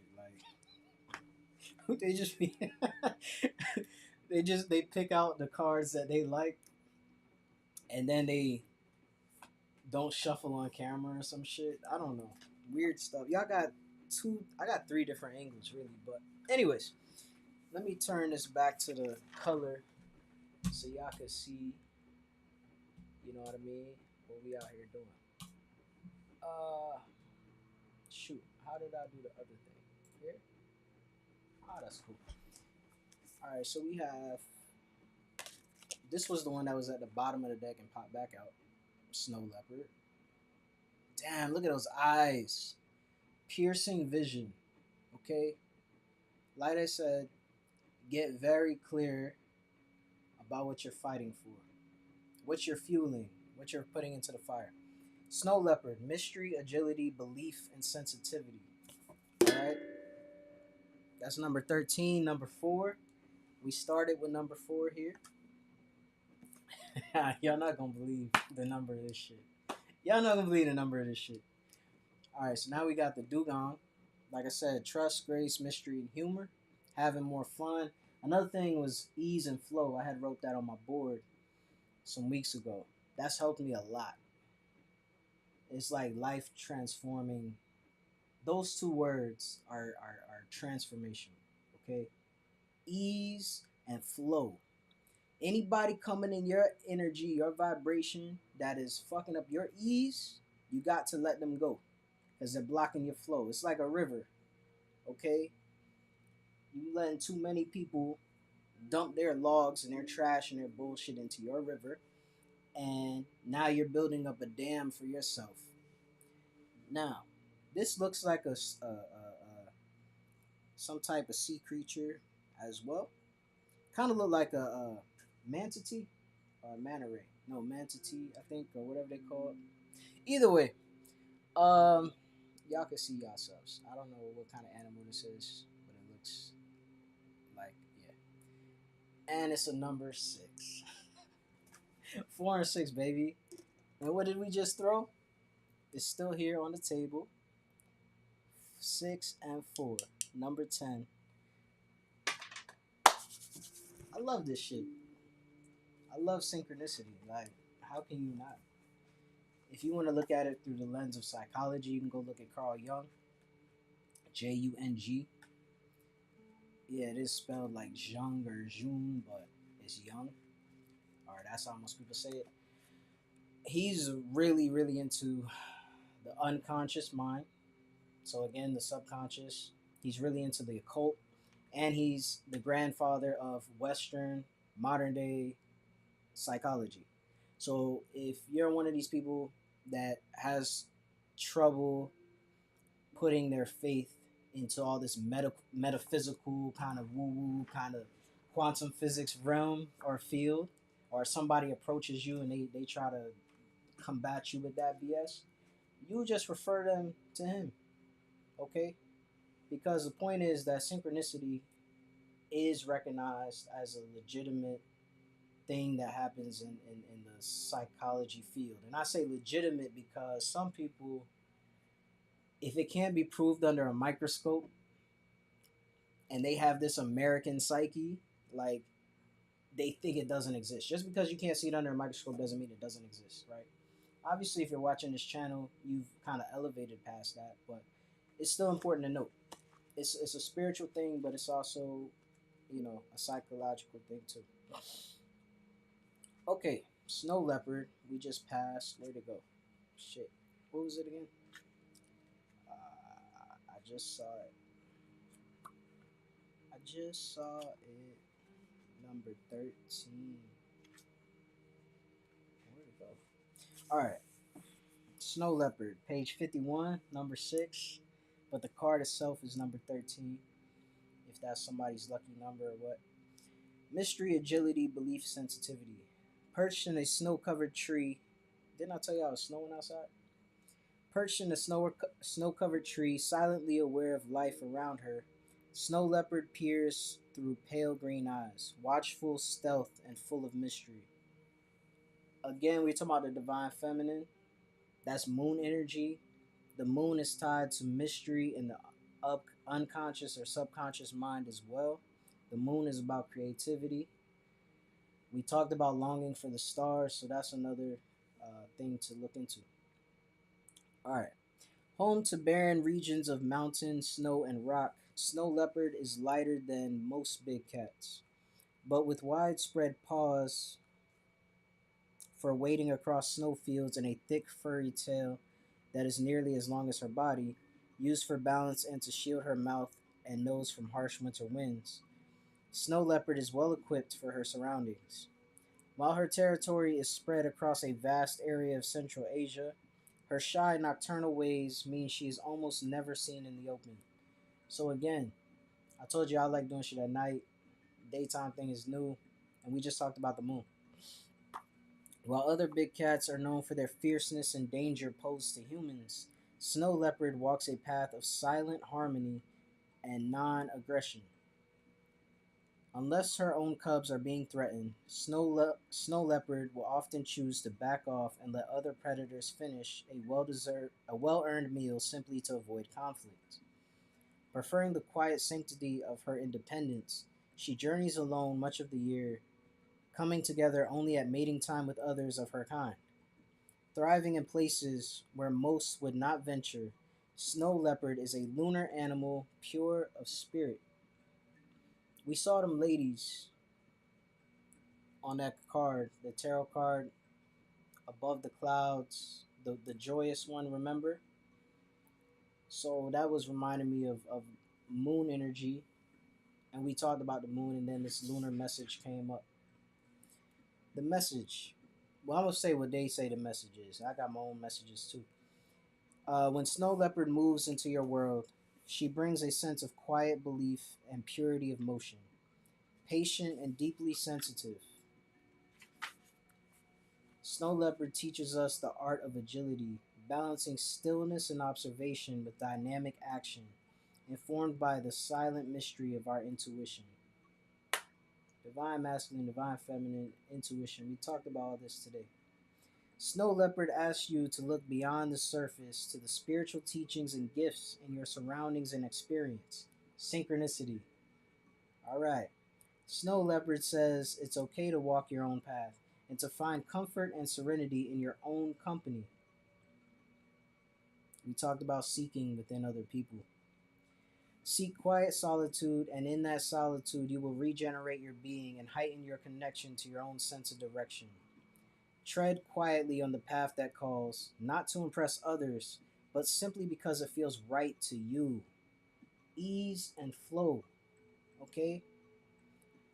Snow Leopard calls you to walk your path with a vision that sees through shadow and darkness to the pure possibility beyond. There are times to be outwardly expressive of your gifts, and there are times to quietly harvest your energy and keenly observe the world around you, so that when you act, you do with great speed and agility. Take time to get in touch with your own whispered guidance and inner truth. Never dilute the truth. Some not said to you earlier. In the mystery of Snow Leopard, one moment the way may appear blocked, but in the next breath a doorway opens where once there was none. The dam reference we just made, but also this exact thing here. A video I was watching, I'm gonna finish this, but real quick. A video I was watching, they talked about how sometimes you could overhear something in a coffee shop. I remember the first day I ever learned about tree meditation. I went to this coffee shop and there was these ladies sitting next to me, and I still have a sketch of that day in my notebook, right? These ladies are sitting next to me, and the woman says to her friend, I'm looking at these trees of the tree meditation. The woman says to her friend, what's in the way becomes the way. Yeah. She said it just like that. Like, what's in the way becomes the way. Yeah. And absolutely, that popped up again this week. And I was just thinking about it like 2 or 3 days ago. And we just talked about the dam right before this. So one moment the way may appear blocked, but in the next breath, a doorway opens where once there was none. So being observant, also taking that breath, that deep breath. Here in America, we do shallow breaths. All right. Inhale for 6, exhale for 9. These things calm your nervous system. Meditation helps you get clear. You want clarity? You have to be in silence. A lot of us do this thing where we ask and we ask and we ask and we ask the universe and source, and we ask and ask and ask and ask and ask. And then we don't listen for the answer. We distract ourselves. We escape with things. We talked about food, sex, people, jobs. Some of us, even if we work for ourselves, we become workaholics. We don't have that balance of joy.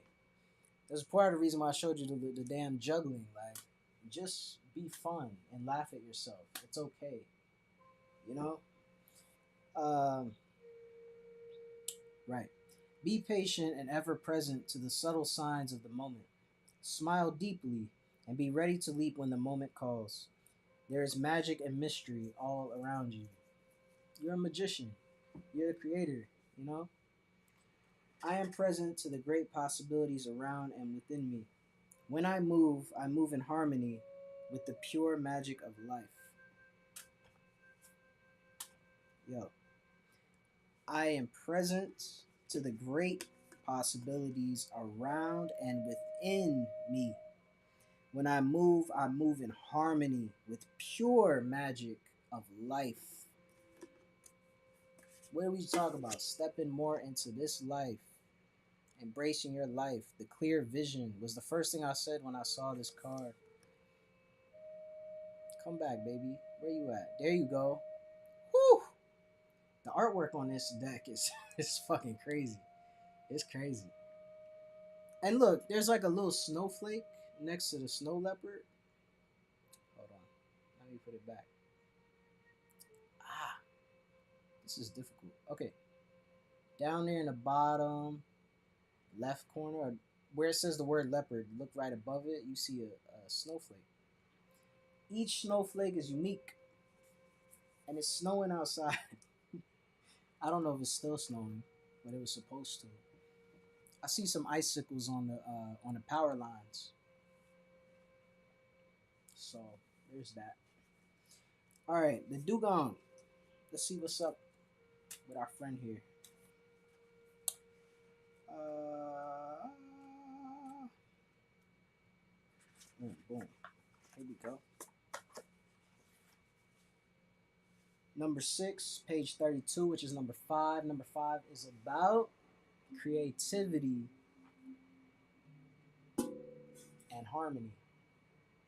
2 is about balance and harmony, but number 5 is about creativity and change and also harmony. So, creativity and change. We're going to toast to some change up in here. We're not going to duck from our change. We're going to embrace this growth period. This shit sucks. Okay? It hurts.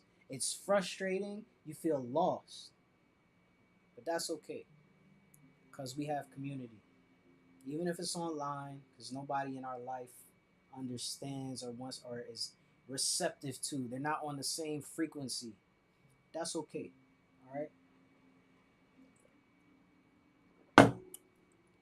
You have to embrace your own frequency. And then you will attract your tribe like those ladies in that tarot card earlier. Now, trust, grace, mystery, humor. Dugongs, like dolphins and whales, are mammals like humans. All right. Are mammals who long ago adapted their form for life in the ocean. But unlike their oh shit, that's I haven't seen that since high school. What is that again? Cetacean, cetacean. Oh man, let me look this up.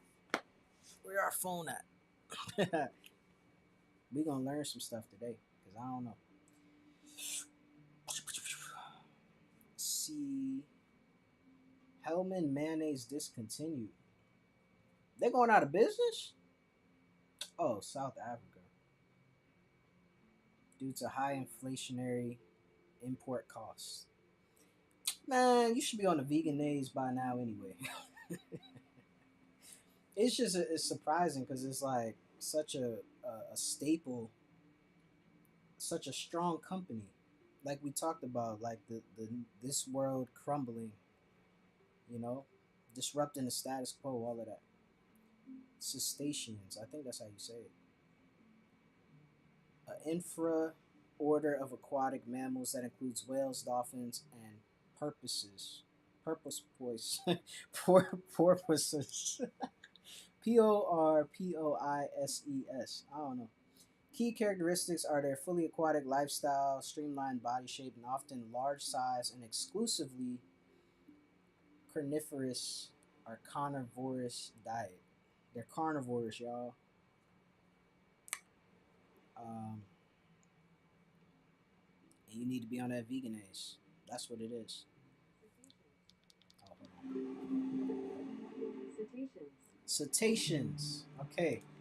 Now that we had our little lesson in biology, marine life and shit. All right.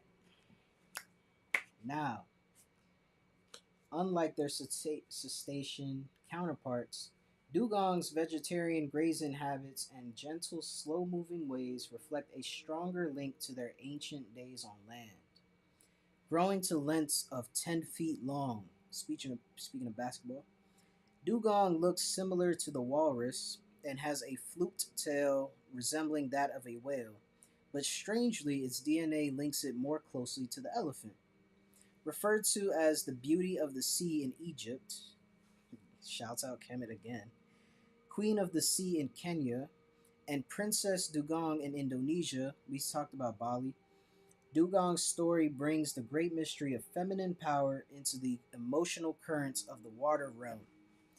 Thought to be the source of mermaid legends, early sailors caught glimpses of dugongs swimming near the surface waters and believed them to be half human, half fish creatures singing to their lonely spirits in the night. Again, with this lunar energy, solitude. All right. Through herds of several hundred dugongs, or sorry, though herds of several hundred dugongs have been known to gather and journey together, dugong spends most of its time grazing quietly alone or in pairs. The female dugong lives for up to 70 years and only mates a few times in her life, spending 2 or more years in companionship and caring for her children. The message. Well, there's a lot of messages in that. But the message on page 32. As an ancient bridge between the realms of land and sea, dugong honors the woven wisdom of your physical body and your heart. For dugong, the key to survival is not to fight or flee, not to chase or hunt, but to move with grace and ease, calling and allowing that which is needed to come to you. Dugong's message is to slow down, breathe deep, and take time to be.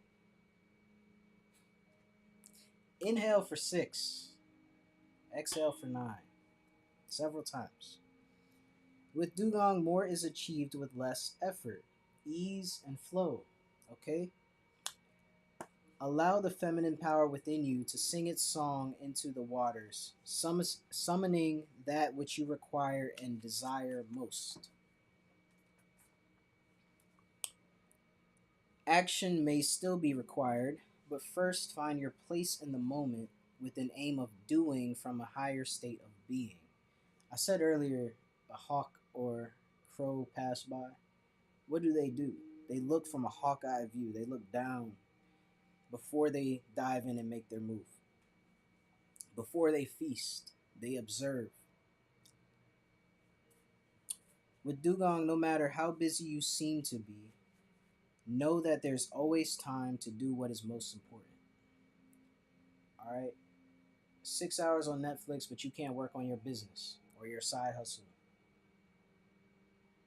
16 hours a day if you sleep for 8 hours a night and you can't find an hour to spend with you. You know, people don't want to meditate. They don't want to do yoga. They don't even stretch when they get out of bed. They don't You could really meditate the first 15 minutes when you open your eyes. Allow yourself to come back from the astral. Instead of rolling over to the phone to check email and bullshit and be involved in other people's lives on social media. Anyways, that is another tangent for another day. No matter how busy you seem to be, know that there's always time to do what is more important. Take time to honor those you love. Celebrate the gift of children. I see that as innocence. That also popped up tonight before this reading. Celebrate the gift of children and embrace your role in nurturing the spirit of those younger than you and on the path. Rush nowhere, and you will find yourself everywhere you need to be just at the perfect time. Start by being right here, now. I was just about to say for that last sentence before I read that. You know, like you being here right now, tonight, this. You know, you're right where you need to be. Though, I feel some of you are about to leave. But it's okay. Oh, shit. It's been 2 hours. Yo, 2:04, number 6. I can't make this shit up. All right. Well, I can because I'm a creator. I am present. I am calm. I trust the abundant flow of life that now brings to me all that I need and desire. With peace and gratitude, I share my gifts with others. I am present. I am calm. I trust the abundant flow of life that now brings to me all that I need and desire. With peace and gratitude, I share my gifts with others. I told you that I kept getting spirit guides in the form of Lyft drivers. One of them, I've been thinking about him this week. And something he said to me was,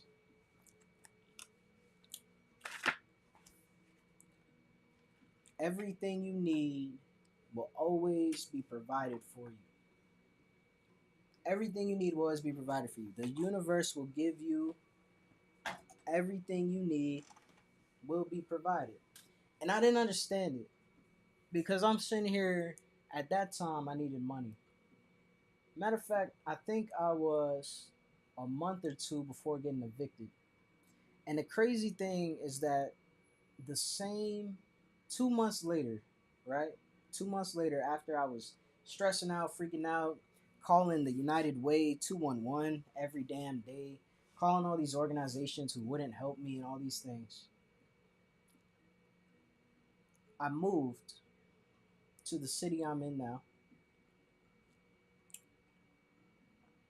And 4 days after I moved in, number four again, I was just looking at these pictures yesterday. It wasn't this place, but the place I moved to. 4 days after I moved in, I got a lump sum payment of $75,000 from a settlement that I had been fighting for 4 years. I moved in to the city on the 15th. Okay, number six. 4 days later, I went on to order something on Amazon for my new place to see if I even had the money. Because I had to cash out my retirement to move. This retirement from my military, I had to cash out some basically like a 401k to have the funds to move. And then I got paid.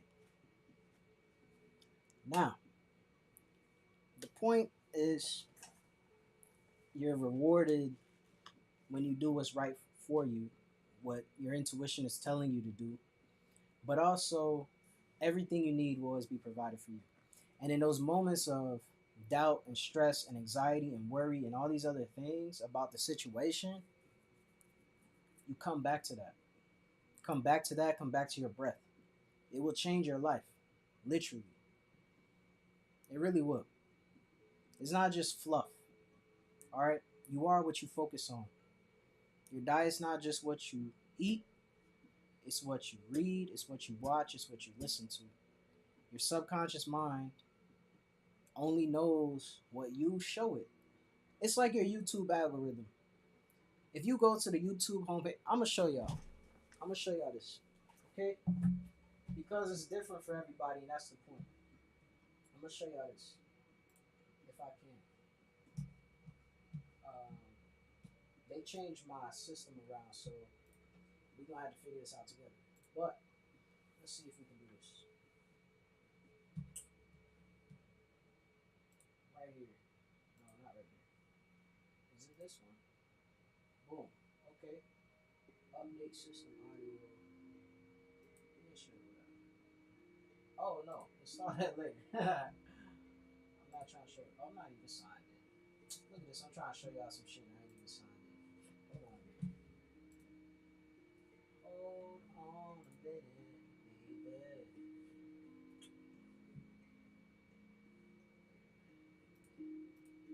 Alright, let me go and get myself together. Change my email address. I guess I could log in early.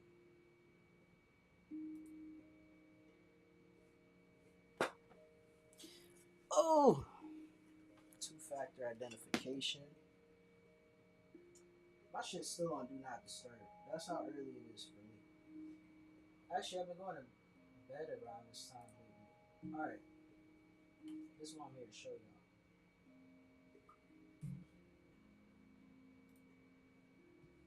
You see this here? I don't want to show anything.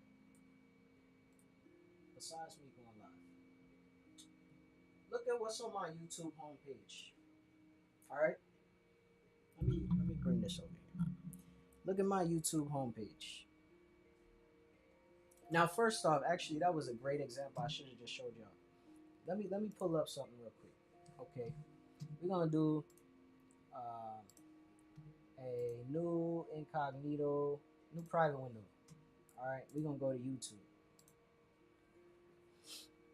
Now, this is what YouTube shows to people. This is the default, whatever. Okay.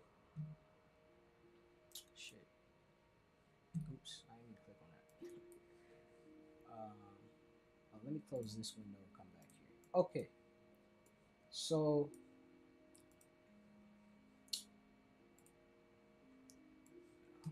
there we go. My bad. As you can see, this one's not so bad because it does still have some of my cash in there. But okay, so they got the low five shit. They've got stuff about murder. They've got, you know, some NFL stuff. Ah man, I don't know. It's not doing it now. But y'all just saw like when I first pulled it up, it was like Mr. Beast and like some reaction videos, like maybe some BuzzFeed type shit, some cat videos, some whatever. You know what I mean? Locked in a grocery store, and uh, like I said, stuff about murder. Let me try this again because it's really.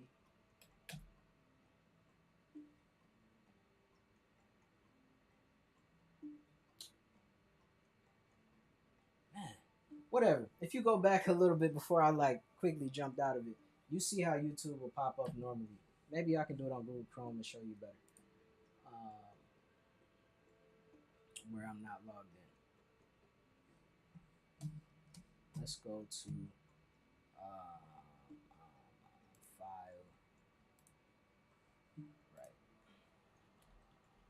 YouTube.com. Okay, I think it's still checking my cache or whatever. But anyways, all right. So we have the normal YouTube, right? And then if I exit out of this,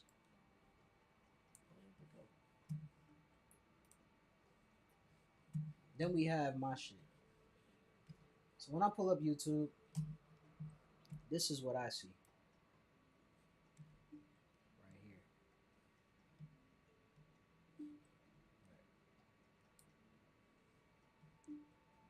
I see things about living with my feminine energy. Oh, 2 hours ago? Oh, we gotta watch that. We all gotta watch that together. 44 views 2 hours ago. I'm about to put that on for all of us to watch. Um, Neville Goddard and Abraham Hicks, and how to raise your credit score in 3 weeks, and how you handle the bad times, right? Elevating. You got greatness as LeBron James is doing some things. You got 10,000 monthly subscribers or whatever. Deep focus, Tibetan singing bowls, and non-duality. You don't have a life, and 4K force, and 20,000 a month, and luxury homes, and all this other kind of shit, right? Acts of kindness. The first thing when I see this police car, I'm like, oh shit. On the main page, what did they show? Murder. On my page, what do they show? Acts of kindness, faith in people, okay? Occult knowledge, money affirmations. You get the point. But what I'm saying is, your YouTube algorithm is catered towards you. So when people are on social media complaining about how messed up it is, and it can be, you know, comments and things, but your social media responds to you. So it responds to who you respond to. It responds to who you like or dislike and things like that. All right. So it's exactly what we're talking about. As far as attracting, what you attract into your life, what you program with your subconscious mind. All of that is coming from you. So it says I have to update my driver, my audio driver to play it through here. I'm gonna try to play it through my speakers. If not, I'll play it through my iPad or something. Right here. This is showing y'all, right?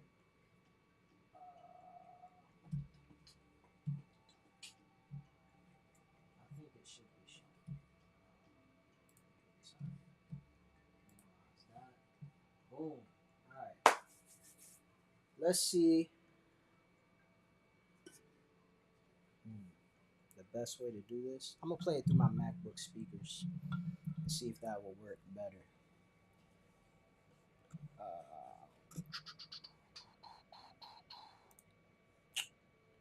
Alright. Let's check that out. sure it's working. A mic check, check, check. Yeah. Okay.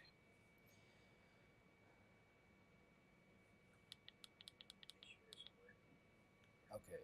Yeah. So if we go, shit, who is that? Sorry, I got all these damn windows and things. Here we go.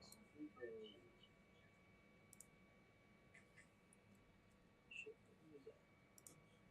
Sorry, I got all these damn windows and things. Where is the play button? That's Ecamm. I don't need that right now. I need. Oh, there she go.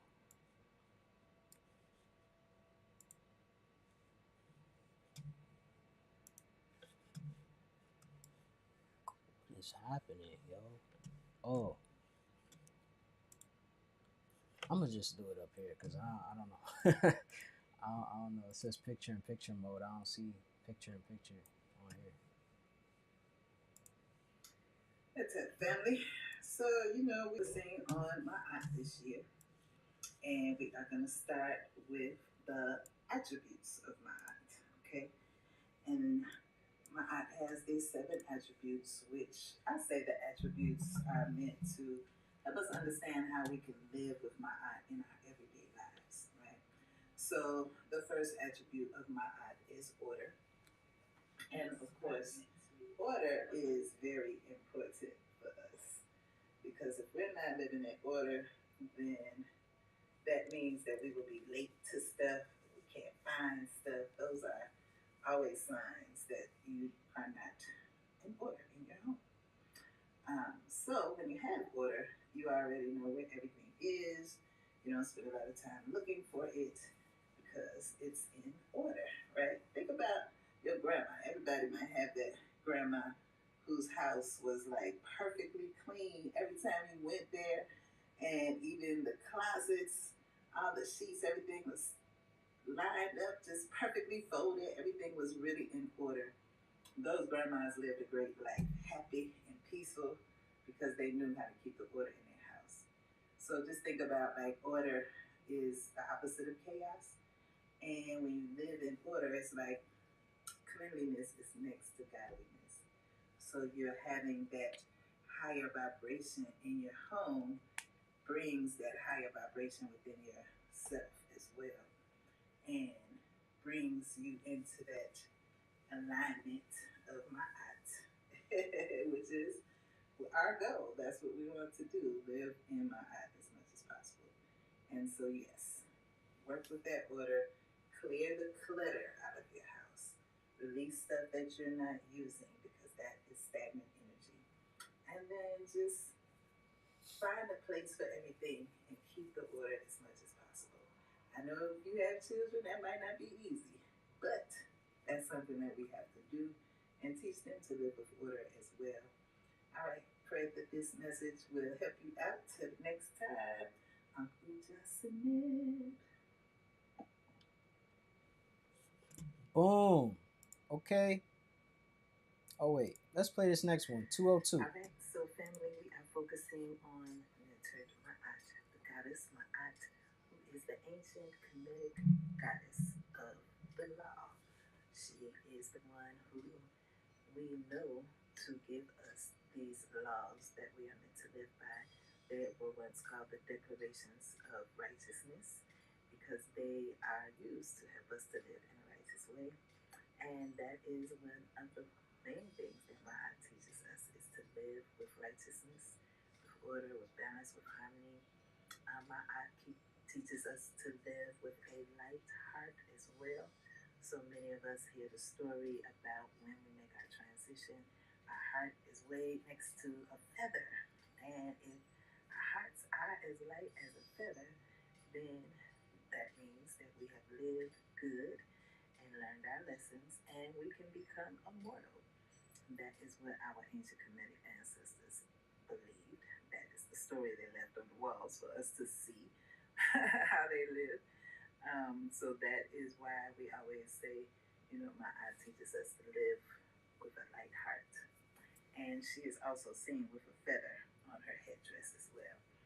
All right, family. So, prayerfully, you will join in with us as we delve into this energy of my aunt. And we want to share that information because just imagine if we all lived according to the laws of my aunt. Ooh, imagine just how we would be living. Yes, let's do it. Let's make it happen. Let's spread this information and, of course, use it to help us to change, to help us to heal, to help us to live better, and, of course, to help us to live with my aunt. All right. Till the next time, I'm Pooja Salim.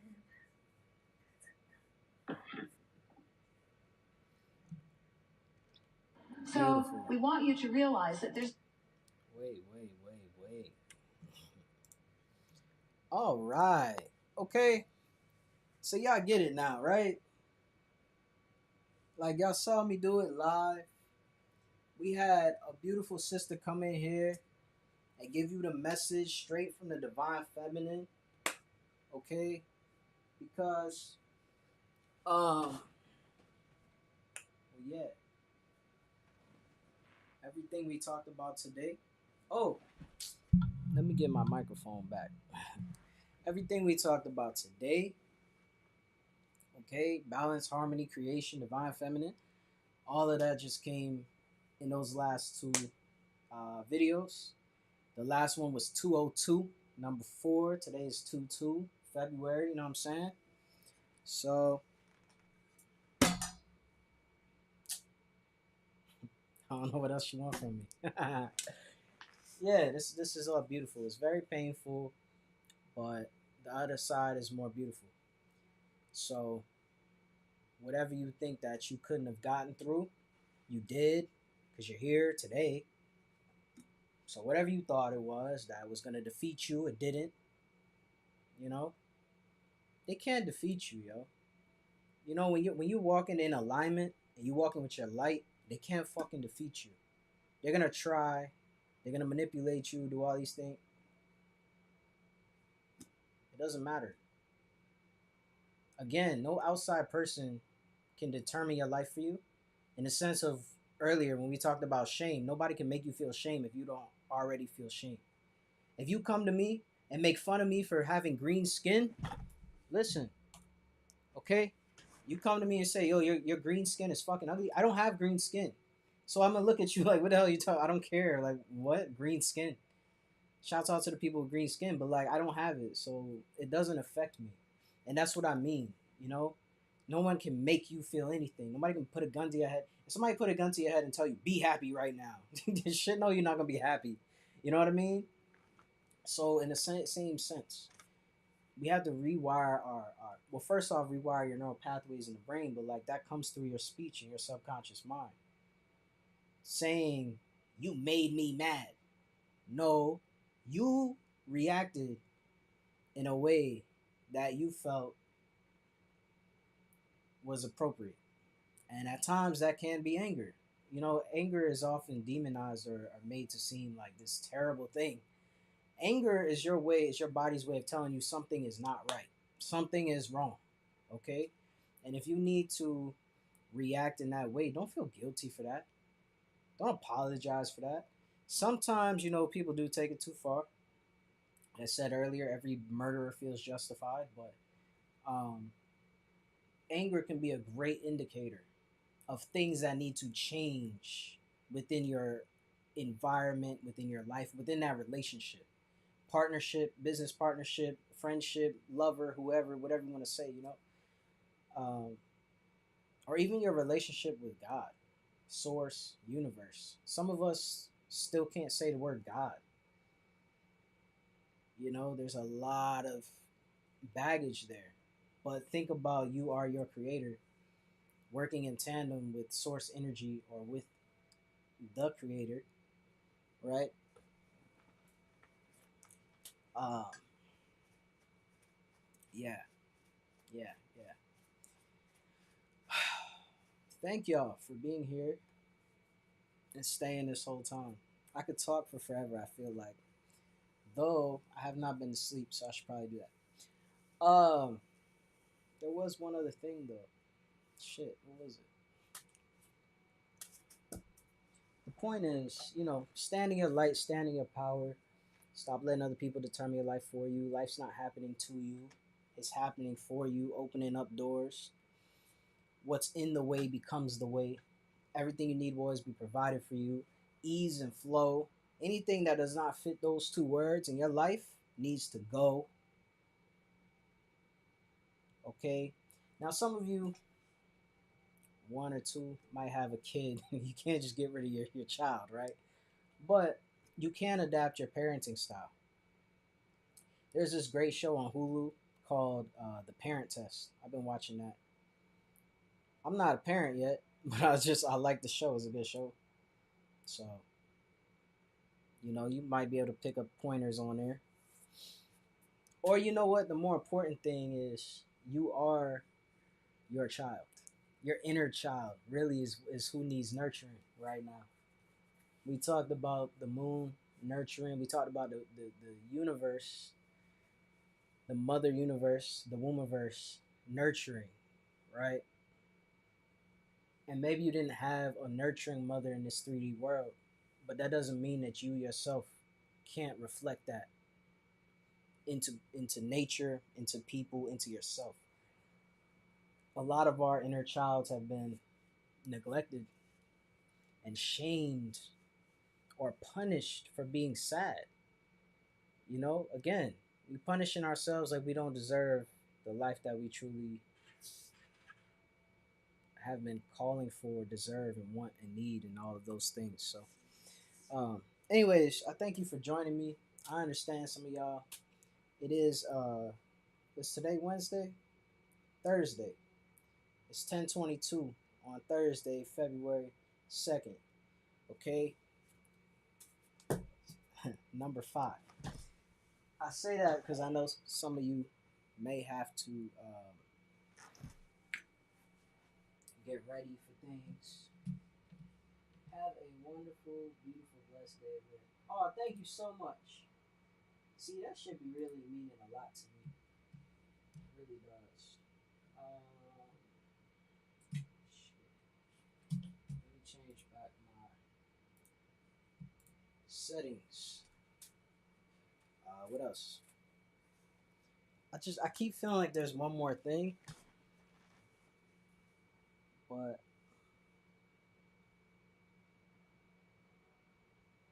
I don't know.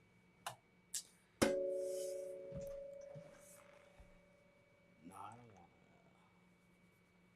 I was saying I could play that song, but I'll probably do that later. I don't know. Let me just play some stuff on here and close out on here. Turn this off. Boom. Yo, if this helped you, share it and help somebody else out. If you gotta label it not suitable for work, whatever. I express myself. But yeah,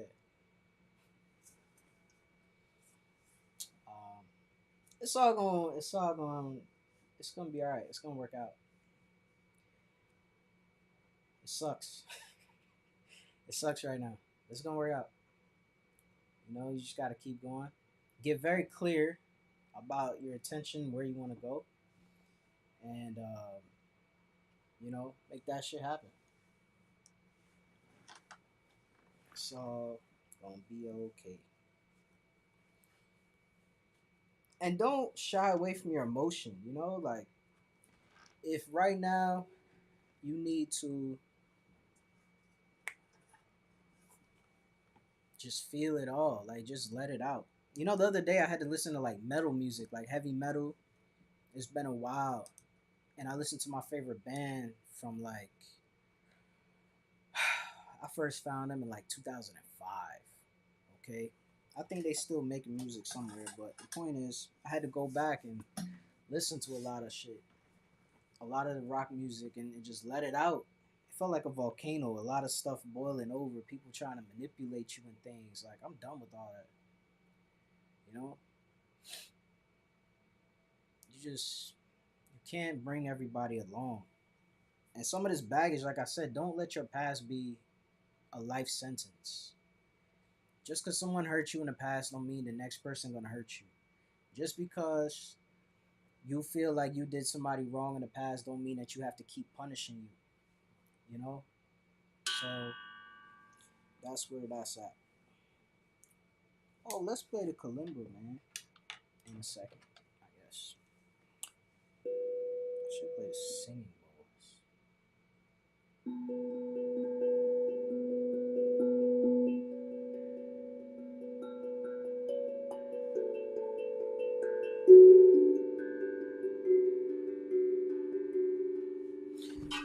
Make sure this shit ain't too loud for y'all. Blasting out people's eardrums. Yo, let me get my singing bowl, man. Here.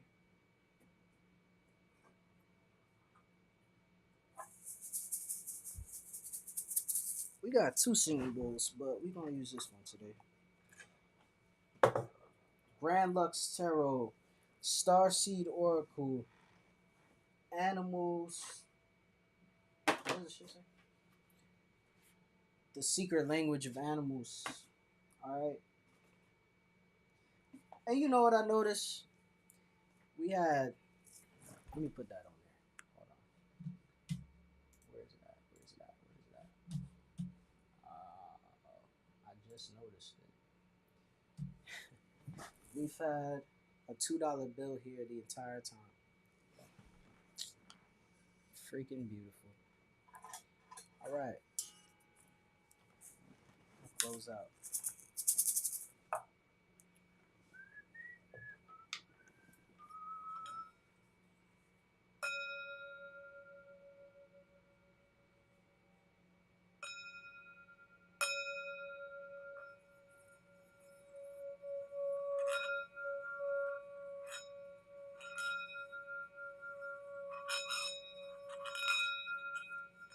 Oh no.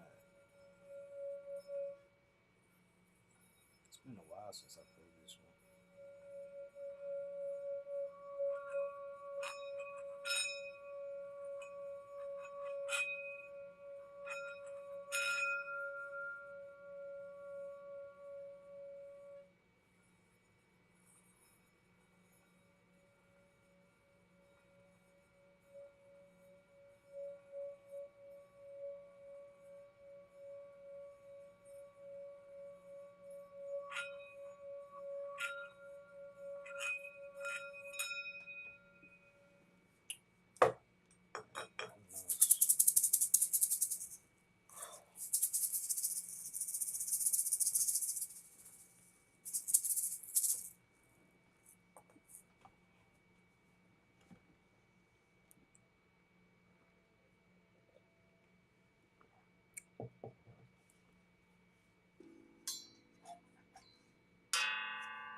Flush it all away.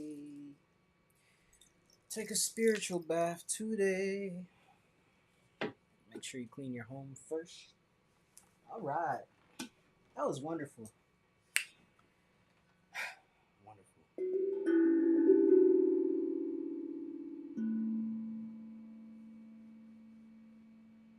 Yes, yes, yes, yes. 16 hours a day to rewrite your story. Go and get everything that you've ever dreamed of. And I will see y'all another one of these days. Or maybe later, because who knows?